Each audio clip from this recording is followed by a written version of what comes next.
Push in the back three, silent sounds. And listen to this roar. You'll hear it all the way up Port Road, across Birkenhead to Taparoo, all the way to Outer Harbour. What a win. 26 points to margin. 13-19-97 to 11-5-71.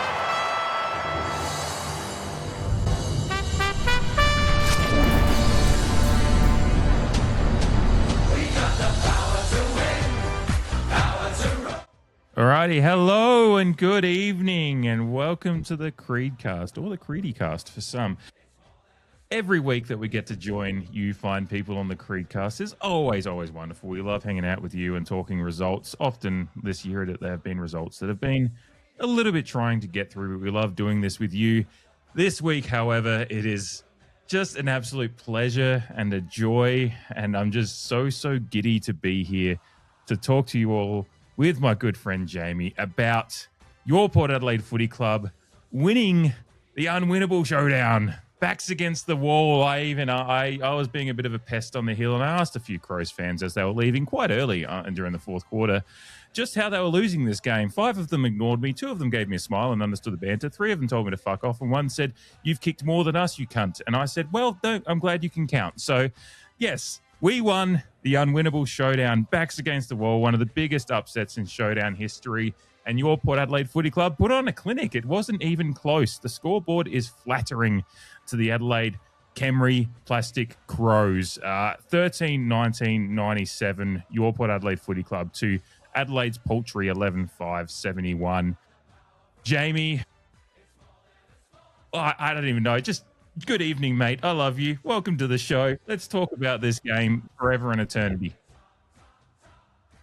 Dave, good evening to you. Dave, what you have to understand is that the show's not over until the fat lady sings. And what you have to understand about showdowns is that it's anyone's game until it's not. Of course. And hello to everyone else joining us, whether you be on YouTube, whether you be on any audio platform that you choose, whatever your proclivities may be. This was a win for the fans. It was a win for the football club, obviously. It was a win for Timmy Ginniver having to sit within that 5AA studio. It was a win for the prison bar jumper. And what you have to understand as well, Dave, and those joining us, and everyone else listening, why you would hate watch or listen, I'm not sure. But if you are, thank you for joining us and thank you for the engagement. But what you have to understand is the prison bar Guernsey means a whole fucking lot to a lot of people. And it looked fucking hot on the night when we were trouncing that poor excuse for a courtroom injunction-laden plastic franchise of a football club that will pick any random construction site on any given day to call their home base. So yes, I am very satisfied and I'm overjoyed to be joining you tonight. And maybe many nights we will review this. Maybe this isn't the only Showdown 60 review. That's yet to be determined. But I'm certainly looking forward to it, and I've been looking forward to it all weekend, all day, being Monday 29th of June, and all night up until 8:52 as I speak right now. That was a win also for all the salty Crow supporters that are still, as of 8:52 on the 29th of June, still commenting on one of many Facebook posts on the Creed account. And they are walking into the lion's den because we at the Creed, Dave and Jamie, are unflappable. We are unflappable. So do your worst, Crows customers, in the words of Nigel Smart, because that's all you are. And you have no soul. And if you were to have one, we ripped it out on Saturday night. A team that no one gave 2 flying fucks in hope to win that game. Yet, a big packet of fruit tingles lost the unlosable showdown, and it is possibly the greatest showdown upset, as Kimbo and the Chad discussed last week, the greatest upset since the very first showdown. And I could not be happier that we get to sit, not shit, sit in showdown glory for the next 6 months. Regardless of whatever the Crows do this year. And look, not sure how much that will be. Hopefully very similar to season 2025. But us in South Australia get to revel in the glory until the next time we meet again. So I cannot wait to get through this review with you and then go to the loo. I just may. Oh, that's incredible stuff from you.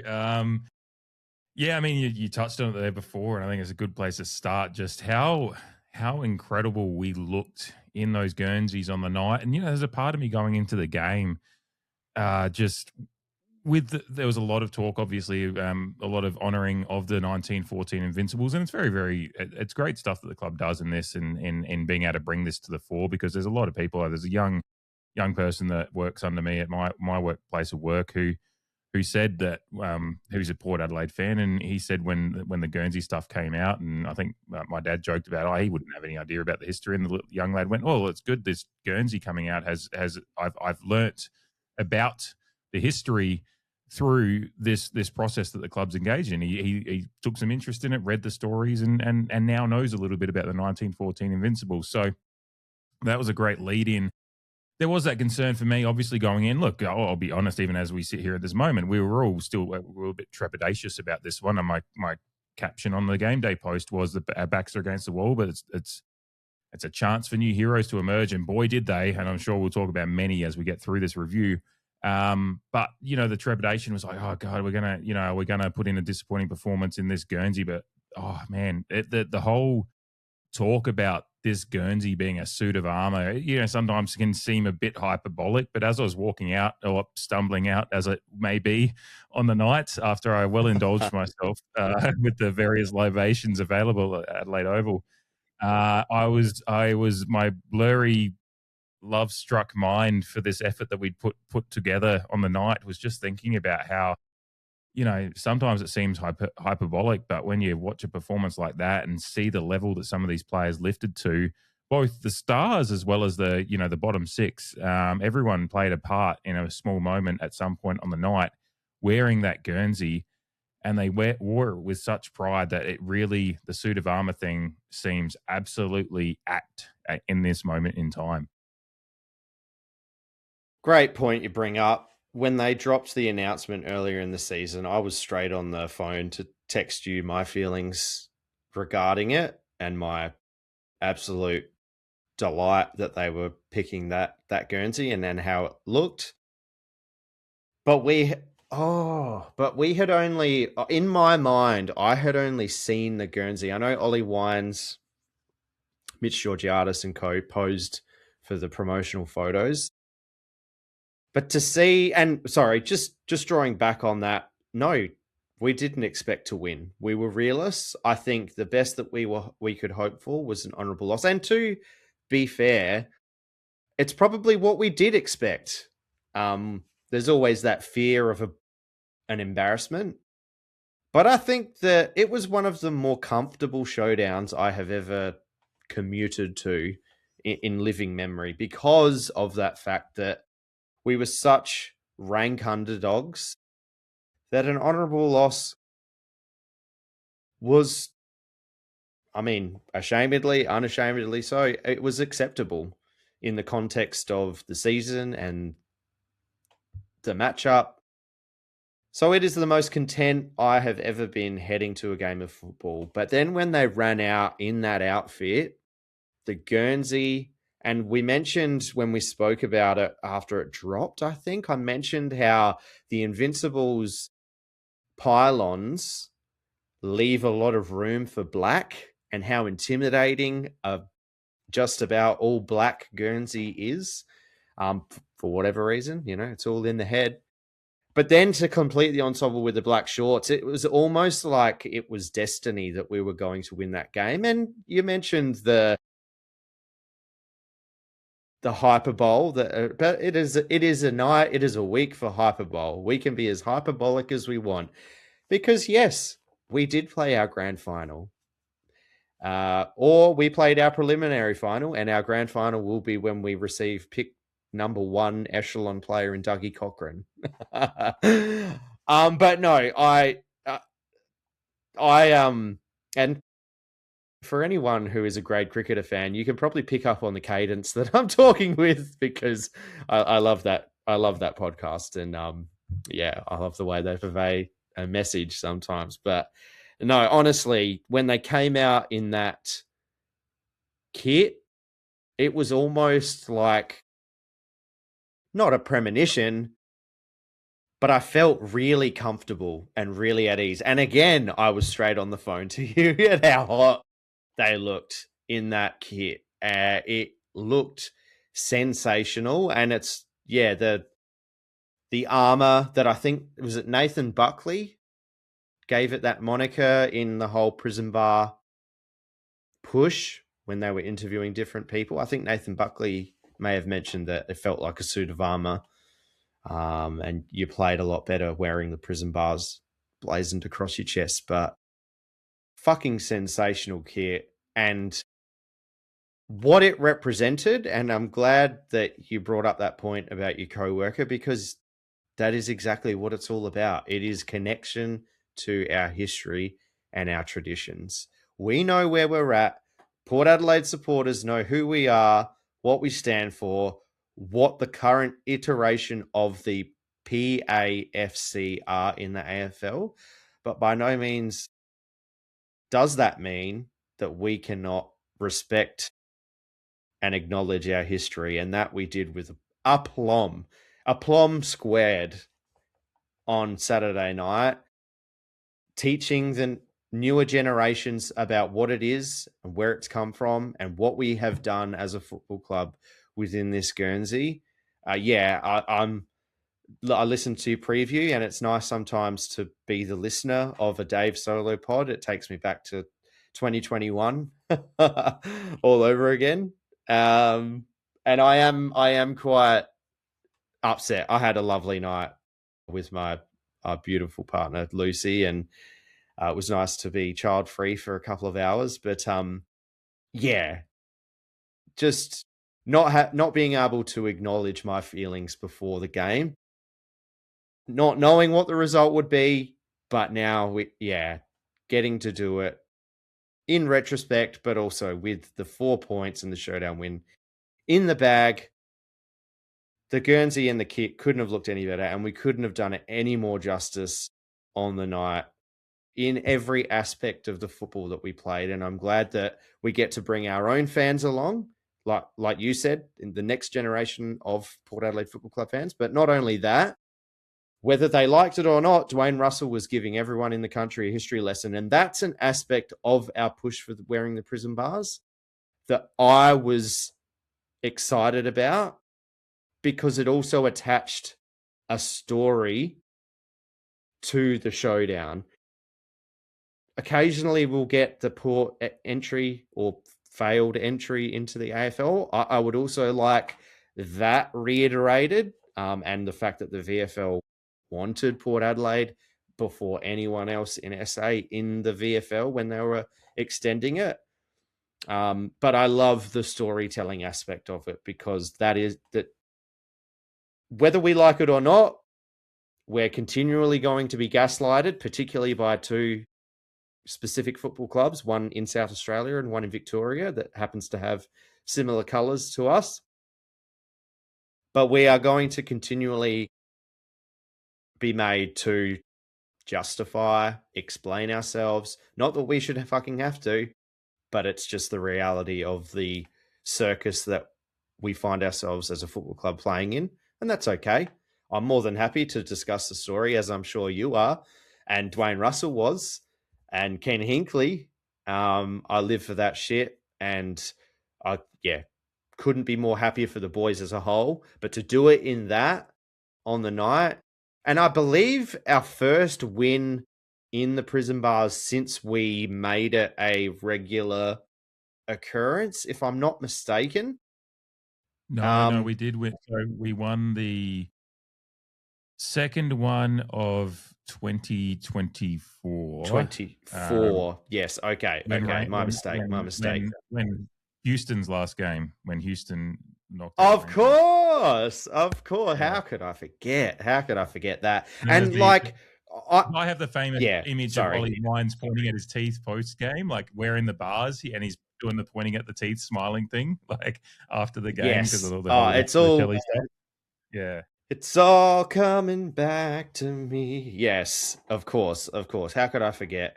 And just on the prison bars and you know, I don't think we necessarily have to throw it back every year. I think it's prudent to maintain a consistent prison bar AFL Guernsey by and large, although we only get to wear it one a year. And look, if they wanted to throw it back, we have plenty of opportunities to acknowledge history and successes and all of that. But I do think that it's important to have a consistent prison bar. Again, opening the door for criticism for idiots with minimal brain cells. But just wanted to add that.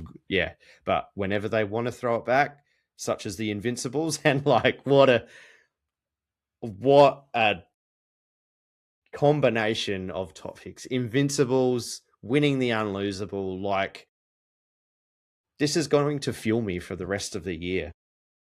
Yeah, same here. It's basically what I'll hold on to until obviously we'll get to hopefully our women's side can continue the Showdown momentum when that season comes around. But this will fuel me all the way through to Christmas.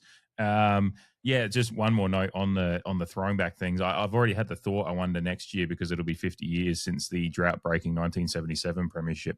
What they do on that front is already. So, I'll be interested to see if they do anything there, because that's obviously some iconic imagery from that year as well. Russell Ebert lifting the cup and all that stuff. So, I'm sure the prison bars will come up again as we talk it through this episode. But I mean, just one more. We'll get to the lines in a moment. Maybe a little bit of just general. I mean, let's just talk about how the game started, actually, because I think it's important to kind of talk about this game in a little bit of a different way, because there is a finals-esque aspect to it. And I think we set the tone right from the off with the clearance game was set early and set often. That was clear, and we'll talk about those stats in a moment. But I just think the tone of how Horn Francis and Butters started set the tone for the entire game. And you know, the opening goal is just an absolute effort goal with repeat efforts, which was just a consistent story across the whole night. And I think the way we started, I don't know if the Crows would have to be shocked by it, but they seemed a little bit stunned by the intensity of effort that we started the game with. And we didn't really let up on it either. It was come up a lot with the pressure number being around 200 for a lot of the game for both teams. But the Crows we were just setting the tone of pressure, and the Crows were just trying to stay with us, and is how it started and kind of how it continued as well.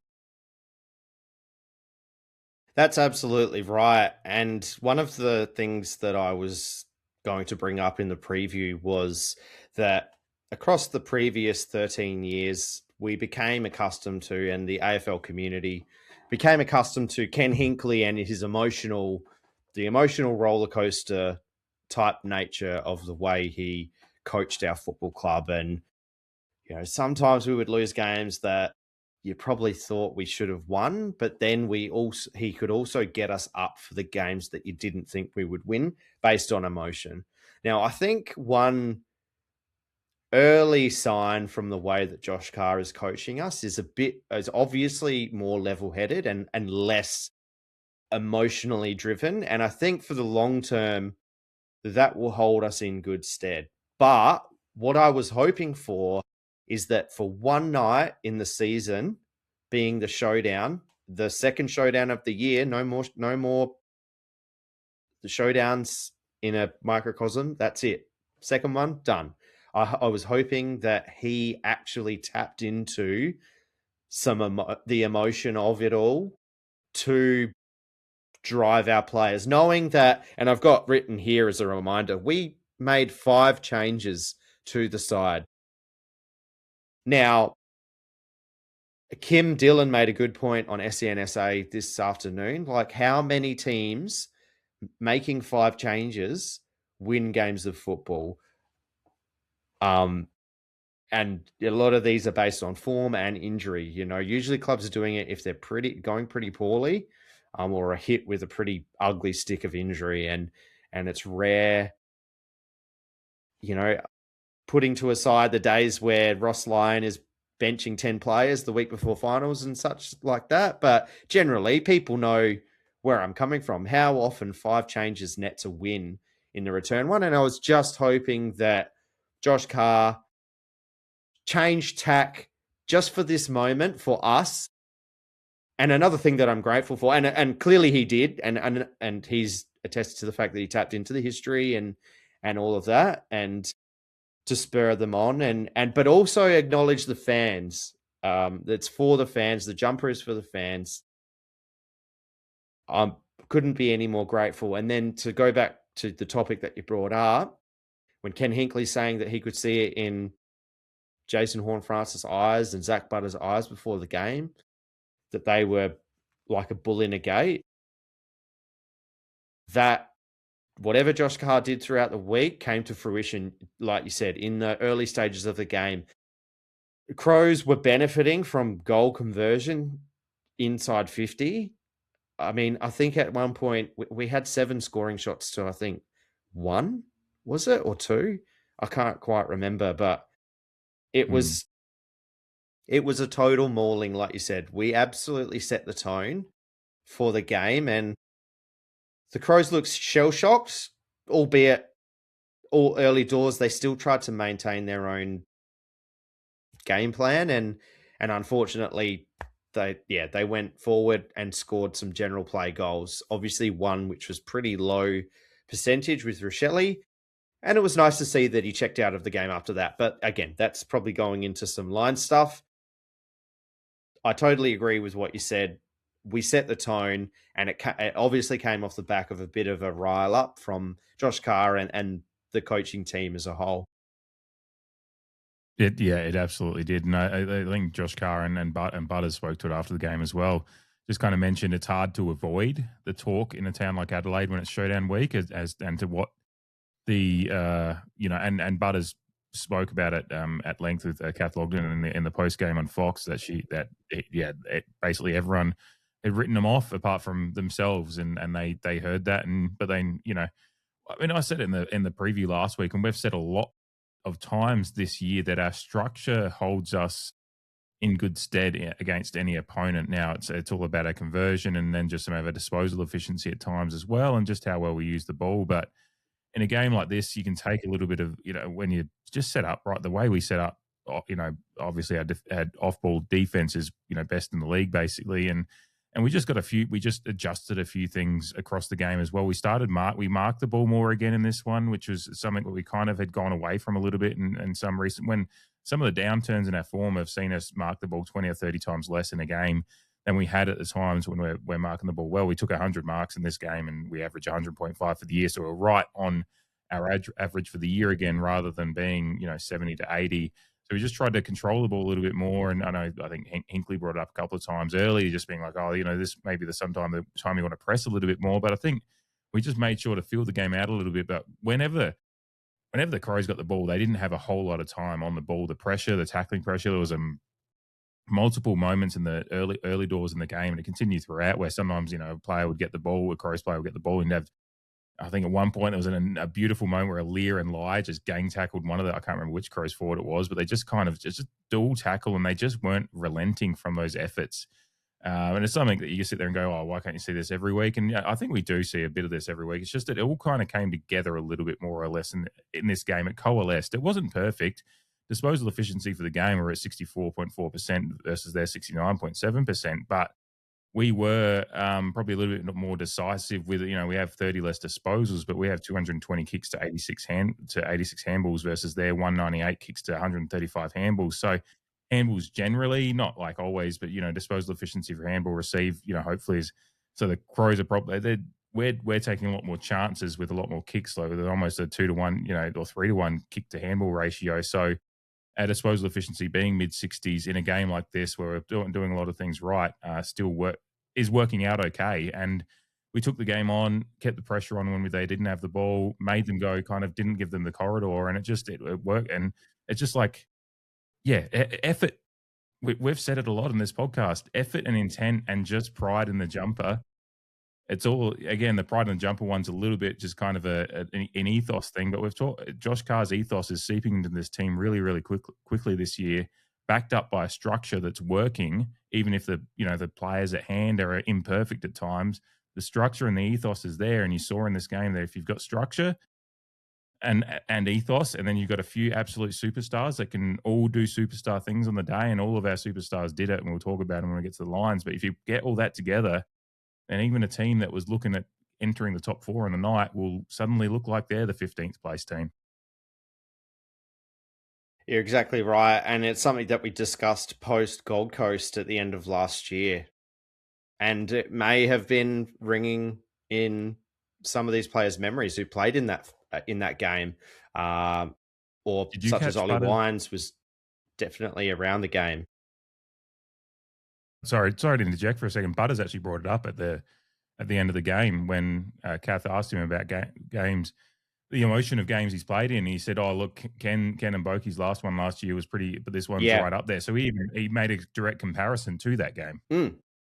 Well, it's a fantastic comparison because we had no rights on paper to win that game, and we spoke about how it all comes down to effort. Effort can bridge a lot of gaps when there is also a team that's there to be got. And in that case, it was Gold Coast. Gold Coast probably took us too lightly on that night. And clearly, Adelaide Crows took us too lightly coming into the showdown. If you can imagine that, they clearly got a bit complacent by the looks of things. And that's not to take anything away from us. We played as a 23-man unit, which has also been a theme in a lot of our discussions this year. The fact that we've got a good top end to our list, and as long as we play as a 23-man unit, we will give ourselves the best chance to win games of football, whoever it's against. And we showed that against Sydney 2 weeks ago. And it's probably why I wasn't as flummoxed like there seemed to be a lot of Port supporters, particularly, in our Facebook threads in the Collingwood game. It's why I probably wasn't as flummoxed about that result as within the context. There was a lot of things that didn't go well, but then even there's effort-based stuff and bits and pieces around it. But yeah, I was pretty confident that, like I said off the top, if we came and played as a unit, we would give ourselves the best chance to, at the very least, lose honourably. And not only did we not do that, we potentially gave up a 10-goal win just due to our inaccuracy. But it's the biggest 26-point thrashing that I can remember. I mean, it's very, very reminiscent of the Geelong game earlier this year on Anzac Day, which is a similarly kind of out-of-the-box win. One that we won by 30 on that night, and X-Score Analytics, according to Wheelo ratings on that one, was about a 50-point win. It should have been for us against Geelong. And this game, very similarly, obviously a 26-point win in real score. X-Score has us, according to Wheelo, a 54.2-point win. Shout out to Ken Hinkley in the commentary who brought up X-Score about midway through the fourth quarter as well. He brought it up at the time that X-Score at that moment had us down for about 59 points up that we should have been. And that was obviously before the Crows got a couple of late ones. But it still meant that X-Score was saying, a 9-goal win essentially was what was there for the taking if Port had kind of converted what they were meant to. And then, so we were minus 15, our score was, and the Crows were plus 13. So Crows actually converted a bit better than what their X score suggests, and we converted obviously a fair bit worse. So, but it doesn't fucking matter as long as you're ahead at the end of the day. Winning by an inch or winning by a mile, winning's winning, right? So Winning's winning. yeah. And I fucking would have taken whatever win it came in whatever form the win came in on the night. I would have taken. The fact it happened in such a relatively comfortable fashion, like there's still a moment midway or maybe early in the fourth quarter where I was like a little bit antsy, but overall, I think I was also probably 14 beers deep at that point, so I was just drunk, but I was also a little bit relaxed because I just the night it would have taken a very, very particular set of circumstances that like just a complete collapse because our structure was again the domination we set out with, and it's probably a time to transition into maybe the lines, and I think the midfield is the best place to start because that's where this game's defined from, and all the dominance at both ends. Just before we do, I've just got one final thing to say, predominantly regarding that last quarter. I'm sure I'm not alone in the feeling that every minute of that last quarter felt like it went for 5 minutes. I just remember looking at the time clock and then looking at the play for what felt like an age, looking back at the time clock, and only a minute had elapsed or a minute and a half. And I was just like, and it's fun. I mean, I think I said to you, or I said to my brothers who I was sitting with on the night, like it was 3/4 time and I'm exhausted. Like, can we blow the final siren now? Riding a huge wave of emotion, both on a personal front and then like as a collective, us fans in the stands. I just, 3/4 time, I was like, we've got another fucking quarter of this to go through, even though we were playing well. But like you said, it would have taken a particular set of circumstances that, due to our inaccuracy, wasn't out of the realms of possibility. And I just remember just how long left. But talking about expected score and actual score, I remember it was in the dying stages when it was more or less sewn up and we were basically just milking the clock down. There was a guy behind me going, come on, get on with it. Percentage. And I just go, percentage for at 15th on the ladder. I couldn't believe it. If anything, we want the Crows to score a couple more and maybe help us out in the percentage for the draft pick, Well, the good thing with Carlton winning is that we're a few games clear. We can actually play for a bit more pride leading into the end of season period. But yeah, that last quarter was certainly an interesting one. And oh man, it kind of looked like when we really gained ascendancy in the game at the back end of the second quarter and then through the third quarter, it really looked like we were searching or reaching for that final punch, that final knockout blow, and we just couldn't fucking do it. Again, a bit linesy, so we'll get back on track. But yeah, it added, and then in the last quarter, we severely let ourselves down again. Like we left a huge margin corn pegging, and just that. We're all nourished enough at how the night transpired, but just that extra, just like baying for blood almost, and just really sinking the boot in would have been a bit more satisfying. But don't get me wrong, I am completely and utterly satisfied. Mm-hmm. Yeah, it would have been maybe if like either Durden or Mitch just kicked a couple extra ones to get one of them to have a bag of 5 or something like that would have been nice. But, again, they both played very, very well, which we'll talk about with the forwards. But I think a good spot to start, as I said, is the midfield this week because there's a lot that's set up. A lot of wins are defined by how well you set up in midfield and win that battle. And of course, we obviously saw Zach Butters win the Showdown medal, so we know that it went well, but he wasn't at all alone. And just some key stats here just to really hammer home just how well we operated there. Jordan Sweet just continuing I think it's his best run of form by far that he's had as an AFL player, and he's really just setting himself up as the absolute number one at Port Adelaide at this moment in time. 47 hitouts to 31 as a team total, obviously 38 of those coming from Sweet.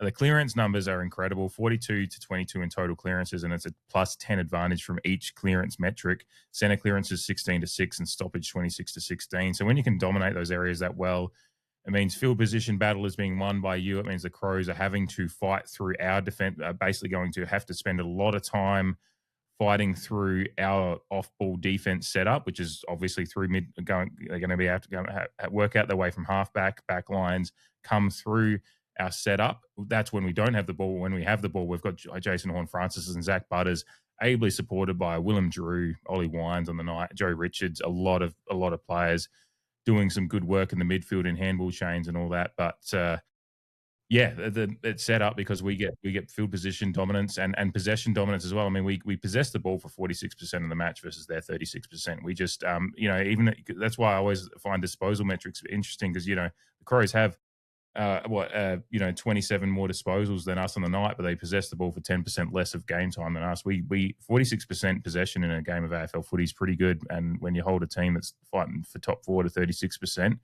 of possession time of the game, then you're going a long way to winning a game, and that's why X-Score says we should have won by almost 10 goal and made it even more comfortable than it already was in the night. But that's just one of the better midfield performances I've seen from a Port Adelaide midfield in many a year, really, considering the opposition. I know the Crows have got, that's one of the key kind of questions people are asking about the Crows' premiership credentials is that, that Rolls-Royce midfielder to come in and assist your Dawsons and Coes, but they've had times where they squirt Richelli and Rankin through there and go, oh, this might be the future, but then they don't have the consistency to stay with it, and they didn't have the Sam Berries go along with it like they did in the first showdown, or Jake Saligo hasn't had a great showdown for a while, and so they just didn't have any of their guys go with it, whereas you have, the 1-2 punch of Zach Butters and Jason Horne-Francis provide, I think, one of the best 1-2 punch midfield performances that Port Adelaide has seen in many a year.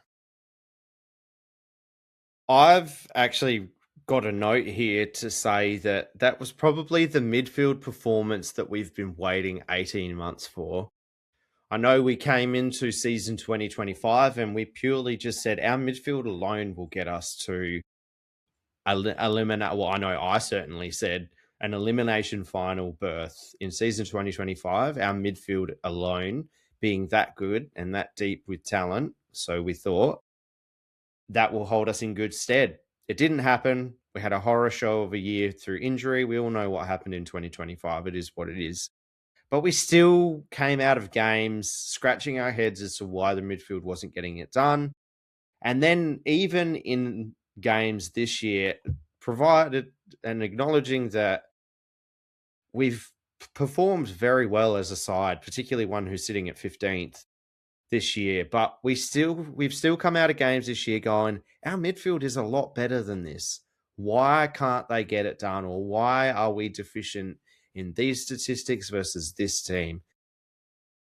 But this game was the poster boy, the poster child of what our midfield can achieve when they absolutely go to task. And it does start with Jordan Sweet in the ruck. And I'm glad that he is finally getting his due rewards and plaudits and flowers.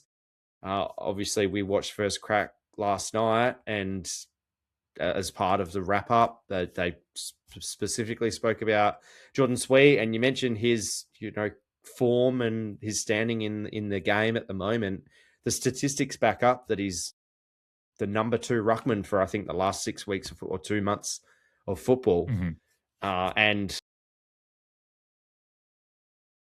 you don't have to tell me twice. I've rated Sweet for a while, obviously, not to overly give myself a pat on the back, but it's just a credit. It's a credit to him more than anything, because he's actually putting the runs on the board to again make a cricket reference. But I think we all thought that his first half in Showdown 59, he had the better of McAndrew, but for whatever reason, in the second half, McAndrew leveled the playing field a little bit, and Sweet still had a good game. I think maybe I or both of us potentially gave him votes still in that game. But he took that personally, which, again, people taking things personally we'll get to in another line of the field. But he came into this game with a chip on his shoulder. And that's something that we've kind of been discussing about. He's playing in that ruck role like he's got a bit of a point to prove. And I couldn't be happier for him.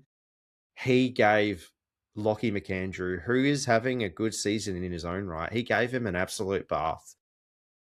He established dominance early and this time didn't relent. And then when you've got a... so maybe he had the look in his eye too. And when, again, 3 out of your 4 centre midfielders are feeling in such a way, it's no surprise why we established dominance. And, you know, I still see the knocks on JHF about his consistency.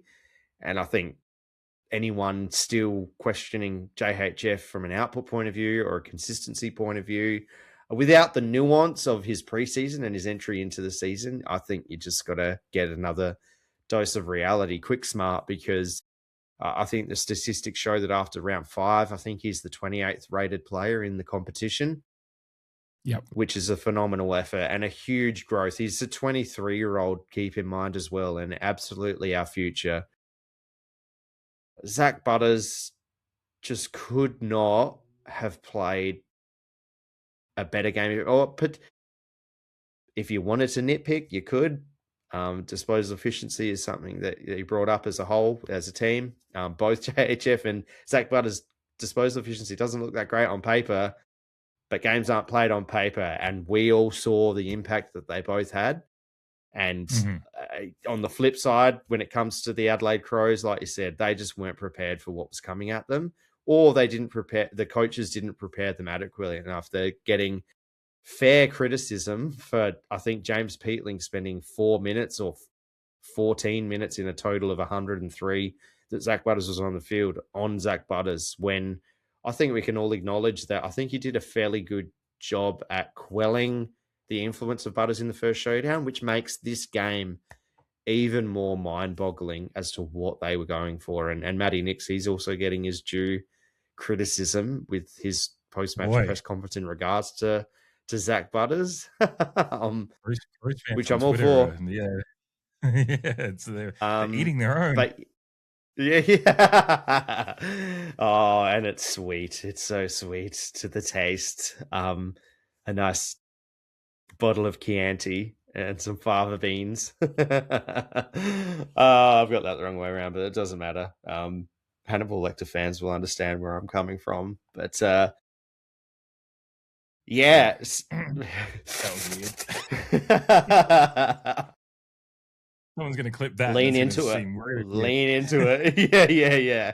But you're right. Sam Berry, Peatling, even Jordan Dawson was, I think, their highest rated player. Oh, Darcy Fogarty was their highest rated player, but I guess, yeah, Jordan Dawson was their highest rated midfielder and I guess player outside of Darcy Fogarty. But I still feel like his impact on the game wasn't what we would expect from a Jordan Dawson getting, 25 disposals. I really feel like he had his moments, but they were fleeting, and a lot of his disposals were under pressure, and we did well to make sure that they didn't really launch any real potent threat to us. And I mean, I think we both agreed that probably Milera should have got the Showdown medal, and Berry, we could understand from a statistical point of view that Berry, why they chose him for the Showdown medal, but I thought that his possessions were a lot of dump kicks. Or something ridiculous. For example, yeah. And look, that's a huge effort. Like I feel like impact was Milera was the one that was impacting us the most in our inability to do what we wanted to do as well. Yeah. And I mean, I think Berry is 24 years old, so he's still carving out a career for himself. But I think he played a bit more like what we as Port Adelaide fans would expect. It was just a vanilla game, and that is their midfield, and that is why they will probably continue to get criticism, or maybe question marks over the validity of their contention for the premiership. But it was very vanilla on the night. And then it wasn't until late. I mean, Isaac Rankin, maybe with the ghost of Dan Houston past in his mind, looked like a shell of a player for most of the night. he had little impact, and then they shoved Rochelle into the midfield late, but the guy doesn't like contact, and I think a broader AFL discussion is that in the commentary. Did you know that? Of course I did, lapping that up. But I think some AFL discussion has been that they rarely put Rankin and Rochelle into the same CBA. And part of the discussion is that potentially they don't run both ways. And look, there's plenty of midfielders across the AFL or across history that only run one way. One of the criticisms on JHF, even though we discussed it marginally last week, he's actually adding that extra dimension to his game, which is fantastic to see. But they had no answers. It was a complete and utter obliteration from the centre. And yeah, we can talk about our top end players in the midfield, but I thought it was an all-round effort from everyone across that midfield line. Ollie Wines, Willem Drew. On the wings, I mean, maybe Jacob Ware, probably, again, real low-end role players type game. Probably the only knock on our midfield line, if you want to go that hard.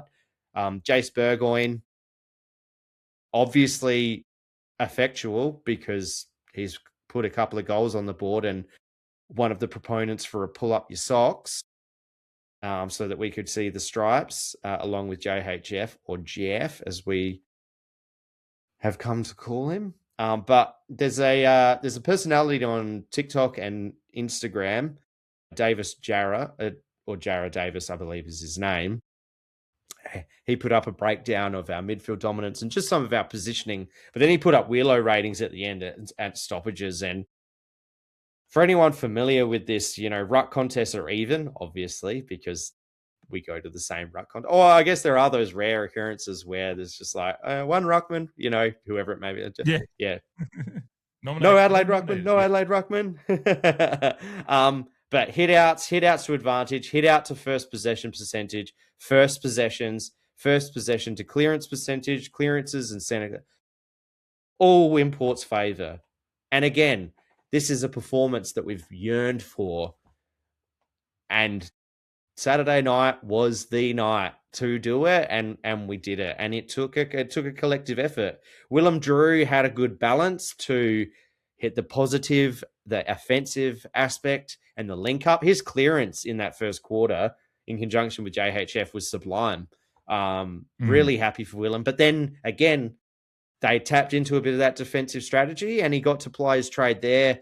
I think it was more in the second half, and again on Jordan Dawson. So credit to him. Anecdote from the game: there is 2 seats to my right where we sit at Adelaide Oval, and they're Port Adelaide members. Obviously got to know them quite well over the years. But we rocked up, and there was a man and his son, both fully kitted in Crows gear. I mean, I was like, oh, fuck off. But we sat down and we didn't say anything until the game started. And I think Ollie Wines was involved in one of the early stoppages or something like that. And he kind of turned to me and he goes, "Oh, what do you think about Ollie? He asked, is this Ollie's last showdown, do you reckon?" And I just said, it depends. It depends. I personally kind of was a little bit blindsided by the knee information. And I said to him, it just depends. And he was kind of thinking, it depends on who we bring in, et cetera, et cetera. And I said, no, it's more how his body pulls up and all of the goings on. But if we can manage his minutes, the 5-person interchange kind of helps that a little bit.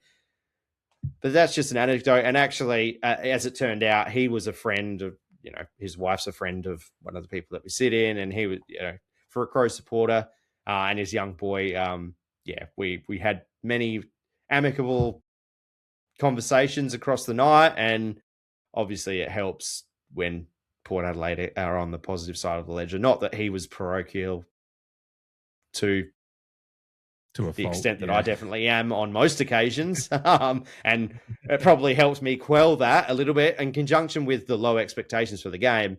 But I just thought it was an interesting conversation of Ollie, and that was early in the first quarter, and then to see how Ollie contributed as a role player, and what a role player across the night. I don't think we come away from the game going, oh, Ollie didn't really impact. I think if you're watching the game closely or semi-closely, I think you would agree that Ollie Wines definitely played his part in that engine room, and all the credit to him. And then as the game drew to its close, I reflected back on that conversation and said, that's what I'm talking about. Like it all depends on Ollie, because he clearly can still make an impact with seniority, but gameplay as well. Because he put in a great shift on the night, I thought. Yeah, he did. And 68% game time, he's still our third highest disposal winner. And it felt like it was one of those games where it felt like he was out there for longer than 68% of game time, right? Like you would have said, he's been out there for just as a point of comparison, like Jason or Francis is on the ground for 80% of the time, same as Joe Richards. You would have, like, just based on what you're seeing, you would have, like, without knowing, like, I know he's spending less time on ground and never goes beyond 70. So I knew that that's what the number would be. But without any context, I would have just been like, yeah, he's probably on the ground a similar amount of time as those two, give or take a few percentage points. But, 12% less time on ground, but, still wins the third most disposals, has good tackle numbers, just in and around and involved, like a late stage Ollie Wines is. He's not going to be getting 27, 30 disposals a game. He might have one out of the blue here and there. I think he's had a couple this year. He's been in mid-20s maybe, but that's exactly the kind of game. And that's all you need from Ollie Wines in a game that Zach Butters and Jason Horne-Francis are combining for fucking 50, 60. So, fucking 67 or whatever, or 66. Whatever the fucking number is of those two combined for, you don't need Ollie Wines and Willem Drew-and-Co to get to have 25 each as well, because they're, as I've said a lot, possessions in a game are finite, and if Zach Butters and Jason Horne-Francis are eating up that much ball, it's totally fine for the others to be lower numbers. I agree. By comparison to the Crows, they only have two players beyond 20, and obviously 25 for three players beyond 20, but one of them is Jordan Dawson at 25. The next one's Josh Royal at 21, and the next one's Hugo Hall-Khan at 20. So it shows the spell of the way the game was played. The next two were highest disposal winners aren't midfielders; they're guys on half back or back lines getting a lot of balls. Yeah. So that kind of speaks to how we played the game and put the pressure on them for what they needed to do. Whereas our Rolls Royce midfielders ate up the ball and ate well. They ate like Jamie does in Facebook comment sections. Incredible. I wanted to make it, thanks to Simon, as always, friend of the pod, that sent through extensive thoughts. And I apologize, I only get to like 1-2% of them every episode because he sends a lot through. But he brought up about Vicentini, maybe not. He was there and played his role, but didn't do much beyond that. Also, I think what Vicentini provided us on the night was we have a true second ruck, so he's beating Thilthorpe at those second ruck contests, and Thilthorpe's getting exhausted by the fact that he's having to do the second ruck. So it's bringing Thilthorpe Thilthorpe was actually their second rated player. Jordan Dawson was their third rated player. Thilthorpe had a higher rate, a very highly rated first quarter and a decent second quarter, but he faded out of the game from there. Obviously, he kicks a goal earlier on in the game when the Crows were playing okay and had a bit of an impact early, but he faded out of the game, and I think it's partly because he's obviously playing a second ruck role, whereas Vicentini was able to beat him at those second rucks, and I think Vicentini's hitouts to advantage were a third. He had 9 hitouts, and a third of them went to advantage, compared to Thilthorpe, who also had 9 hitouts and 11 went to advantage. So 11% went to advantage. So that second ruck battle isn't going to be super key in the sense of winning the game. Like your starting ruck, obviously Jordan Sweetbeat, we've already talked about his win over McAndrew, but just the fact that Vicentini can come in, obviously they have to be accountable for him when he's down forward. His time on ground was 68%, so he's not spending a whole lot of time on ground. He's not going to be, you're not looking for him to win the game or anything like that, but what he's doing is he's just tying up that second ruck spot, making that then the Crows aren't getting any wins out of the secondary ruck battle, and we're actually still winning, keeping our keeping our control on the game from that, and ultimately tiring out one of the best forwards in the game. Like Riley Thilthorpe's an All-Australian forward, and he hasn't had an impact in either showdown really this year. That's last year he was a player that just scared the absolute bejesus out of me. He will again at some point, but this year it's just been, Darcy Fogarty, obviously, that's getting to different lines, but just as far as, the fact that he was tied up as a second ruck, we've talked about it with Whitlock this year, that Whitlock's looked better when he's not having to do the second ruck duties, and the fact that Vicentini could come in, play his role, play it, I think, well, without, obviously he's not a standout player in the game, but he did what we needed him to do in this game, and it aided our dominant win. I agree. And if we can go back to the selections just a touch, it's a good spot. It definitely seemed that Josh Carr, outside of the necessity that we brought in, they brought in a Mitch Zato and a Dante Vicentini because Josh Carr knew what he was going to get from those two. And Ollie Wines, I suppose, but they had a plan to bring him back in. And he's obviously a grunt work player. Jacob Ware, probably, again, he knows the system and he can aid defensively type selection. So not really a grunt work decision. But and then Zerk Thatcher, that was purely out of necessity. And but so Dante Vicentini, and I think Josh Carr was pretty open with the fact that all he wanted from Vicentini was to obviously play the second ruck duties, like you mentioned, so that your Jack Whitlocks didn't have to. But he also, all he wanted from him forward was just to provide a contest. And I don't think it's any surprise that in conjunction with Mitch Georgiadis, and again, this is getting a bit forward chat, but Mitch Georgiadis, Dante Vicentini being in the forward line, that it's no surprise why our small forwards went to work, because if we weren't marking it, we were halving contests, and that's where our small forwards feasted. And Dante is a part of that. He got his shot on goal, obviously squandered it, but he's not alone. I think at this, unfortunately, but I think at this point in time, I can understand where Simon's coming from, and I'm sure he's not alone in that thinking. His statistics don't look great on paper, but he has the benefit of gaining this experience while he is the second ruck. It'd be a different story, and perhaps we would be having a different discussion if he was tasked with the first ruck duties. And I think, maybe we were having that discussion after round one. But fact of the matter is, I think the bottom end players, all Josh Carr wanted was to hunt and provide a contest at all stages of their, and Zato, I think he only played 50% game time, just leaning on that as as a backing point to, you're not going to get many minutes. And you said Vicentini had 68% time on ground. You're not going to get a whole lot of minutes, but when you're on the ground, play for the jumper. Play for your team, bring a contest, bring the mongrel that we know that you guys can play with.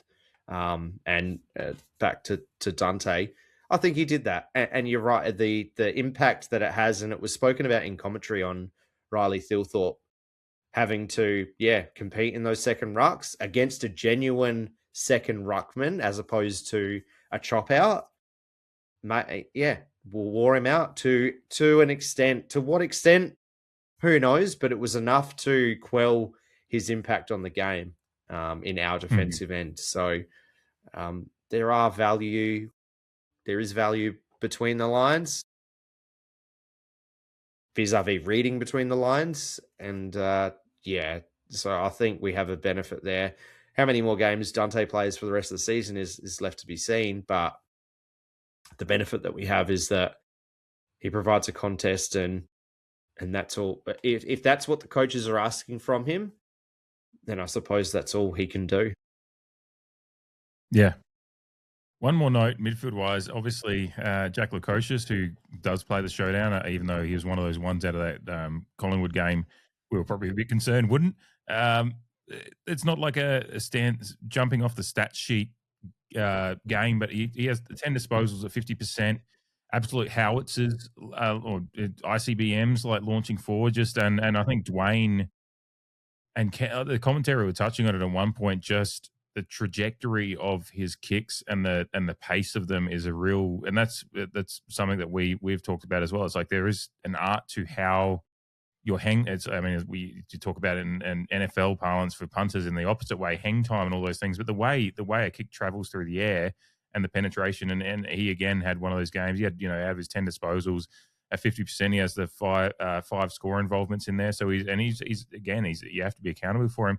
What I think's interesting to bring up is he has the 4 tackles, which is, again, it doesn't jump off the stat sheet, but he had some really nice tackles and moments. And he had 11 pressure acts in the game, which is in the top 10 for Port Adelaide. So he played that wing role. You often saw him pop up down and obviously drop back into defense in moments and had some tackles down there. Getting involved in a little biffo. There's a few, I think I saw him, I can't remember who he went to at one point, but just those little shoves and jumper punches. But he was kind of playing for the jumper kind of stuff and not shirking any responsibilities in my mind. And I just wanted to note that. I still think he's got a journey to go to win back the trust of a lot of Port faithful, and certainly his body holding up is probably going to be the biggest test of that. But I just think he played his role well, and certainly for tall wingman in the game, comparative to the Crows' much more lauded star, I think Lukosius certainly held up his own in that aspect. And it's a really intriguing weapon we've got available to us going forward, if that's kind of what we do go forward with into 2027 and beyond. I think in 2 weeks, we've seen signs of what could happen going into the future or what impact such a move could make on our fortunes, both within a game, but potentially within a season moving forward, say in 2027 or 2028, because some of those kicks and where he was trying to put that ball is damaging. It can all of a sudden get you back into a corridor type position inside 50, which we for a long time have lamented where we're taking shots from. But all of a sudden, with a healthy football team, you've got a Kane Farrell who can kick $60 off of a step, $60, 60 meters off of a step. And then you've got potentially the link up being a Jack Lukosius who can also kick 60 meters off a step and be a bullet, like you mentioned. So we've got signs that it was obviously a bit of a concern seeing him get on the bike early in the first quarter. Potentially there may have been that was probably a management of his body, but I think outside of that and the game as a whole, maybe there was a bit of is my body okay in the back of his mind? But like you said, there was still the 4 tackles, and I remember a couple of them vividly. He definitely came to play, and it was telling in the way that he tackled. And I'm not one to judge a player just based on their body language. I know that body language from a human point of view can tell a lot, but I think the reasoning behind it, well, maybe one of the times that we've discussed this in the past is I've lived through Justin Westhoff's career, and he copped criticism to no end for a long period of time, particularly in the Amy Stadium days, that I thought was unfair. And thankfully, he persisted and we persisted with Justin Westhoff because obviously the club knew better than what us Nuffies did, even though, like I said, I was a supporter of him and he carved out a fantastic career for himself. It is a very similar situation. If Jack Lukosius is going to play the Mr. Fix-It on a wing type role and flourish, all of a sudden he'll be a 200-game player and we may get to the end of his career. Obviously, this is for him and his body. Like you said, fairly, we're not confident in Jack Lukosius' body as yet. Funnily enough, before coming to Port, I don't think he had too many injury troubles. It's just unfortunate that it's all kind of falling in it, or has fallen in a heap since coming to us. But The other aspect, we in our mid-season review with Eddie, talking about the move to the wing and how, well, I kind of put in a note of like he could get lost, or that was more from the viewpoint that depending on your wing role and if the game is played through you, your stats may not look good, but you may just be playing a role for the team, whether it be keeping space open, helping out defensively, which I thought Jacob Ware actually did do fairly well across the night. And again, probably doesn't get any stats for it, but it's plugging up space to create visual noise for the opposition player that I thought Jacob Ware assisted our back line in quite well on the night at stages. But I think the difference with Jake Lukosius is all of a sudden you can play through that wing because it is a weapon to utilize. And that's what brings me a little bit of confidence that he won't get lost on a wing. He may not get a multitude of disposals, but nor would he playing in a forward line either. And look, if we lose our forward stocks and he has to go back forward, I've got no qualms with that either. But I'm interested in this experiment and I'm happy to persist with it because I think, like I said, in 2 weeks, we've had some sample sizes of how effectual it could be. Yeah. There was a moment earlier I just wanted to highlight that he picked off. It's like he was kicking the sting off a bee from like 60 meters, and it was just Joe Richards like on like the half forward, like right on hugging the boundary tight and like in space, but like from a defender. But he just was Lukosius from halfback, like, kicking the full width of the square and just finding Richards, and Richards didn't have to move far for it. It was put right where Richards was going to be, and it's so satisfying to watch. Oh, incredible! Considering we have watched some fairly average disposal at times in the last 18 months when you're seeing Jack Lukosius, and he doesn't even look like he's trying. Kind of like those Kane Farrell those kind of little chip shots that Kane Farrell somehow sends 60. Jack Lukosius has a similar, and it's probably part of the body language thing you're talking about is a lackadaisy. It's just like he can just kind of lazily kick 60 and find, Joe Richards, absolutely just and Richards is just like, oh, this just fell in my lap. Like, this is weird. Like, this isn't what I'm used to. I'm usually just chasing down. So, no, it was great. I think we should move to, let's go back. What are we going to do next?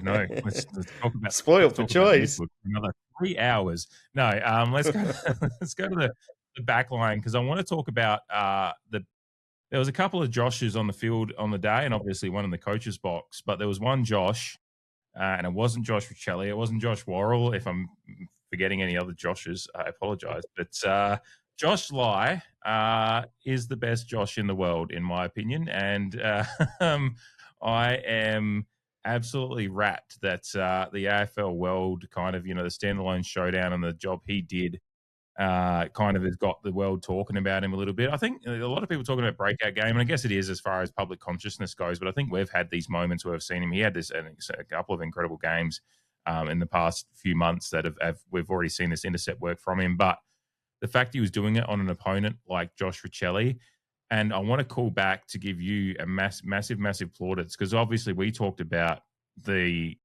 criticism of the Nick Watson matchup months back now, and you kind of said, well, and we both said, but you were really hot on this, that we're rebuilding and you want to bring players in, don't criticize. Like, we were criticizing David King and everyone just saying, oh, what are the coaches doing? What are you doing?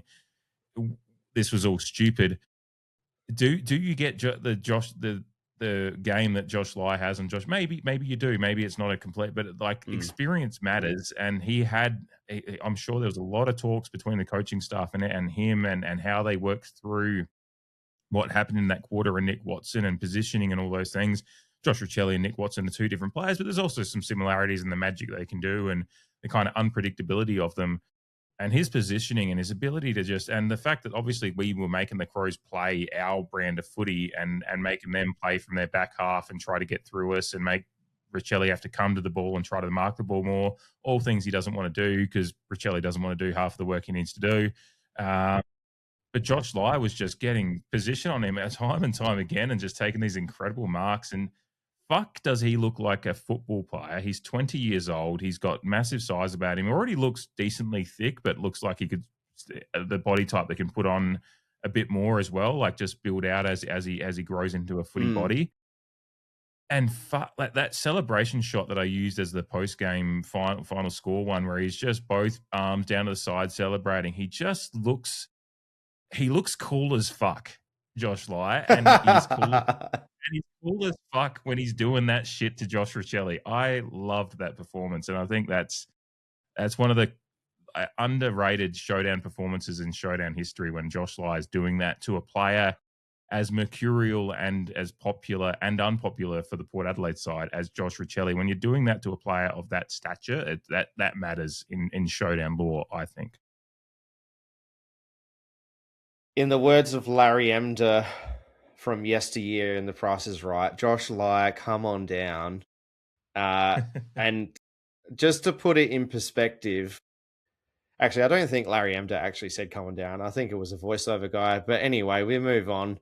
To put it in perspective, the last month, I went back and looked. Over the last month of football, Josh Riccelli, I think, has kicked 8 goals, 7, and averaged about 16 disposals. So he's had, 15 shots on goals in his last month and averaged about 16 disposals per game. We all know what Josh Lai kept him to, and I wrote a comment on, I think it was the PAFC. Oh, maybe it wasn't. It was a football post on Instagram. I know you saw it, but I wrote that Josh Lai is the anti-Riccelli, and potentially this helped him win that contest on the night. He goes back with the flight, he doesn't shirk a contest, and he doesn't play for the fanfare. All the things that are the antithesis of Josh Riccelli, a player that doesn't go back with the flight, he does shirk contests, and he does play for the fanfare. So I think the duality of that matchup was sensational, and to put your name up in lights like he did, I couldn't be prouder of the boy from Cheltenham, who, keep in mind, up until 18 months ago, was a registered player for a Melbourne suburban football club, and was only picked out. It's like Vince Papali in Invincible, the Philadelphia Eagles player, Mark Wahlberg movie. Great little fun, warm Disney movie to watch for any people who are interested in that kind of thing. A guy who everyone thinks is a no-hoper goes to tryouts and gets a spot on the Philadelphia Eagles playing roster and plays well, doesn't he? It has that vibe. I mean, the only reason that Josh Lai got a shot at an SSP is because Jeff Parker and maybe Robbie Gray, I think it was a couple of people, went out to just watch a game of local football, or they knew someone who was playing in the game and noticed this kid named Josh Lai and thought, he's got some attributes. Let's get him out for a preseason. The rest is now history. I mean, 9 intercept possessions and 10 marks, with 6 of them being intercept marks, to keep your direct opponent and then force him to go into the midfield where, he wants to, again, run one way. And did fuck all. Like, flicks for Josh Lai, the best Josh in the world, like Dave said. Oh, yes, the duality of Josh is what we'll call that. That's an incredible way. Yes. Antithesis of Josh, the duality of Josh. Oh, it's incredible. Riverside Studio, clip that up. Do your thing, AI. Just not the thing that we're all worried about. I messaged Jamie about the nuclear war during the game. Existential dread, but not today because the Port Adelaide won the Showdown. And it's fun to see, particularly the storyline going in this game. Asava Radigalia going down injured, and and he's in a run of great form, so we're already worried about the defense. Aaliyah just has another guy come in that can play that intercept game, and obviously playing on a different opponent. But and we did see one of their forwards, Darcy Fogarty, get off, and Brandon Zeke Thatcher, in all intents and purposes, loses that matchup as far as scoreboard impact and whatnot. But he was coming in as on a hiding to nothing and just getting thrown into Darcy Fogarty, who's coming into some good form in recent weeks, finally, after dealing with some, I think, back issues and different injury issues for the half a year. But we all know Darcy Fogarty's when he's up and about, is a very, very dangerous forward, and they've got 3 dangerous forwards to contend with. The fading force of Tex Walker being what it is, and they didn't really play. They didn't really just gel and coalesce the way they have in obviously last year. And I think Tex, just being the fading force he is, just made it a little bit easier matchup wise, and the fact that we knew Thilthorpe was going to be doing a little bit of ruck work, and Aaliyah played really, really well. I think his matchup work, like his body work on Thilthorpe at times, was really, really impressive. Like, I think it was Aaliyah. Obviously, Aaliyah almost won the Showdown medal last time round. I think this is just as good a Showdown. He just didn't quite have as many highlight moments, but he ably, again, generals the back line. And then with Josh Lai doing what he's doing, and then just out field position dominance, it just allowed the defense to just play, that bit higher up the field. Obviously, they got out the back a couple of times and scored some from general play. But overall, I mean, they have 16 scoring shots for the game. We do, as a team defense, do the job, but the main stars of that defense and did the job that they needed to do to quell the influence. And look, if one player gets off the chain for 5 goals, as Darcy Fogarty does, but then Thilthorpe gets 1, Riccelli gets 1, which is a goal of the year contender, but it is one of those low percentage shots that you just go, well, like it's all about a wealth of opportunity. And the fact is, they were beyond Fogarty's opportunities he got. They were starved for opportunity. Rankin doesn't do anything. Riccelli gets the 1 miracle goal, doesn't do anything else. Ben Keys doesn't really do anything apart from scoring a goal that he shouldn't have been awarded. I think he only got the 1. So all of their main antagonists that we've had issues with in the past, whether it be your Rankins, your Riccellis, your Keys, they have 2 goals between them. Thilthorpe has the 1. Tex doesn't do shit. So that all of their main antagonists don't do anything. And so if all of that's just wrapped up in Fogarty just getting off the chain for 5, that's plan done. That's plan done and won by the Port Adelaide defensive staff. Correct. Just going back to Brandon Zerk-Thatcher, I thought he started the game, much like the whole team, with a bit of a point to prove, just trying to be the best team man that he could. Watching his game over the course of the night, and I think he diminished over the night from an energy point of view, and I probably put it down to the fact that he's not accustomed to the rigors of AFL football within the context of 2026 being his first game at the top level this year. Mm-hmm. But the thing, it kind of confirmed to me that he is not getting picked purely on his athleticism, because I thought his teammanship as a defender, and you mentioned Darcy Fogarty kicked 5 goals, and to be fair, I don't think BZT was directly matched up on him for all of those opportunities, just to play devil's advocate. But we generally do put the matchups up and go, you lost that matchup. And I think that's still a fair call. Darcy Fogarty have, one of his career best games from a, goal kicking point of view on the night. And he was his shoulders would have been sore at the end of the game with the amount of carrying he had to do for that team. But BZT, like I said, he's getting kept in the Magpies when a young man like Harrison Ram is getting picked for experience. And we're in a bit of a try it out type year and playing for the future a little bit. But I think Harrison Ram is getting that call because he is more athletic than Brandon Zerk-Thatcher. He may not necessarily be a better defender, and I don't think he is just yet. I think BZT's defense and his teammanship was still of a good quality, but he just looked short of a gallop. And I mean, like, Asava looked short of a gallop to an extent when he came back, but Aaliyah and Asava, and we're talking in key position terms, Aaliyah and Asava, clearly athletic tools. Harrison Ram, clearly an athletic tool, and that's been spoken about by the staff, the coaching staff, and the broader football club. But yeah, I think BZT, that's all it is, and it's pretty unlucky for the guy because, in this instance, pretty helpful inclusion, all things considered. Thankfully, with the Sava going down, thankfully we did have a BZT to bring in and to avoid us being further exposed in an aerial frame of mind. And I listened to Sunday Crunch Time, and I think it was Josh Jenkins brought up a good note that Adelaide didn't play with the three tools all on the field at the same time throughout any stage of the game. It was always two key position forwards, and the third either in the ruck being Thilthorpe or on the bench. And he said, I thought that night, out of all nights, when they've only got a Lear and a BZT coming back in for his first game of the season, it would have been the night to play the three tools and really stretch us. And I tend to agree. Again, Adelaide's planning, is it arrogance? Is it impotence? Who cares? But thankfully it allowed us to set up as a unit to quell a lot of their forwards impact. And you mentioned Alir before.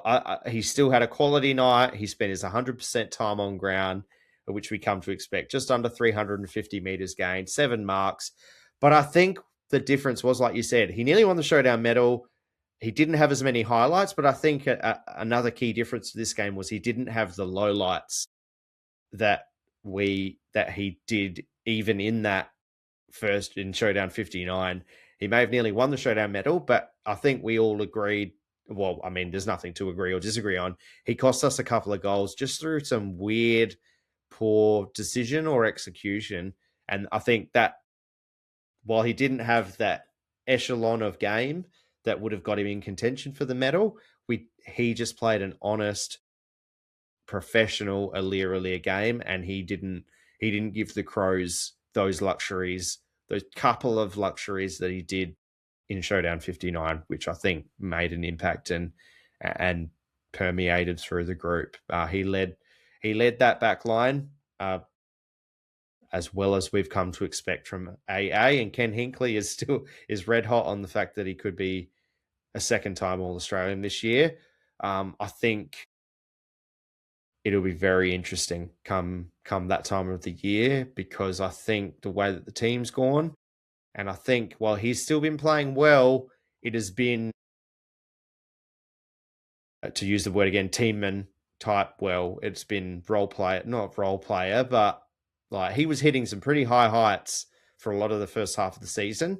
And he is still playing very, very well. But in a team that's sitting 15th, sometimes that docks you a few points, if you know what I'm getting at in regards to an All-Australian selection. So unfortunately, I'm not as confident as I probably was, although I still think that it would be a deserved inclusion. And again, if putting in the prism of who you would pick for an Australian team if they were to play another in an exhibition game, bias, of course, and hyperbolic, but I'm probably picking Alir. Yeah, and I think there's plenty of coaches out there that probably would, based on the fact that they just know he's a popular figure. I think there was a nice little moment in the post game on Fox, I believe. I haven't caught it live. I haven't been able to watch the post game. I'm probably going to do that later tonight when I'm having a few beers after the recording. But just catch all the post game glory on the telecast.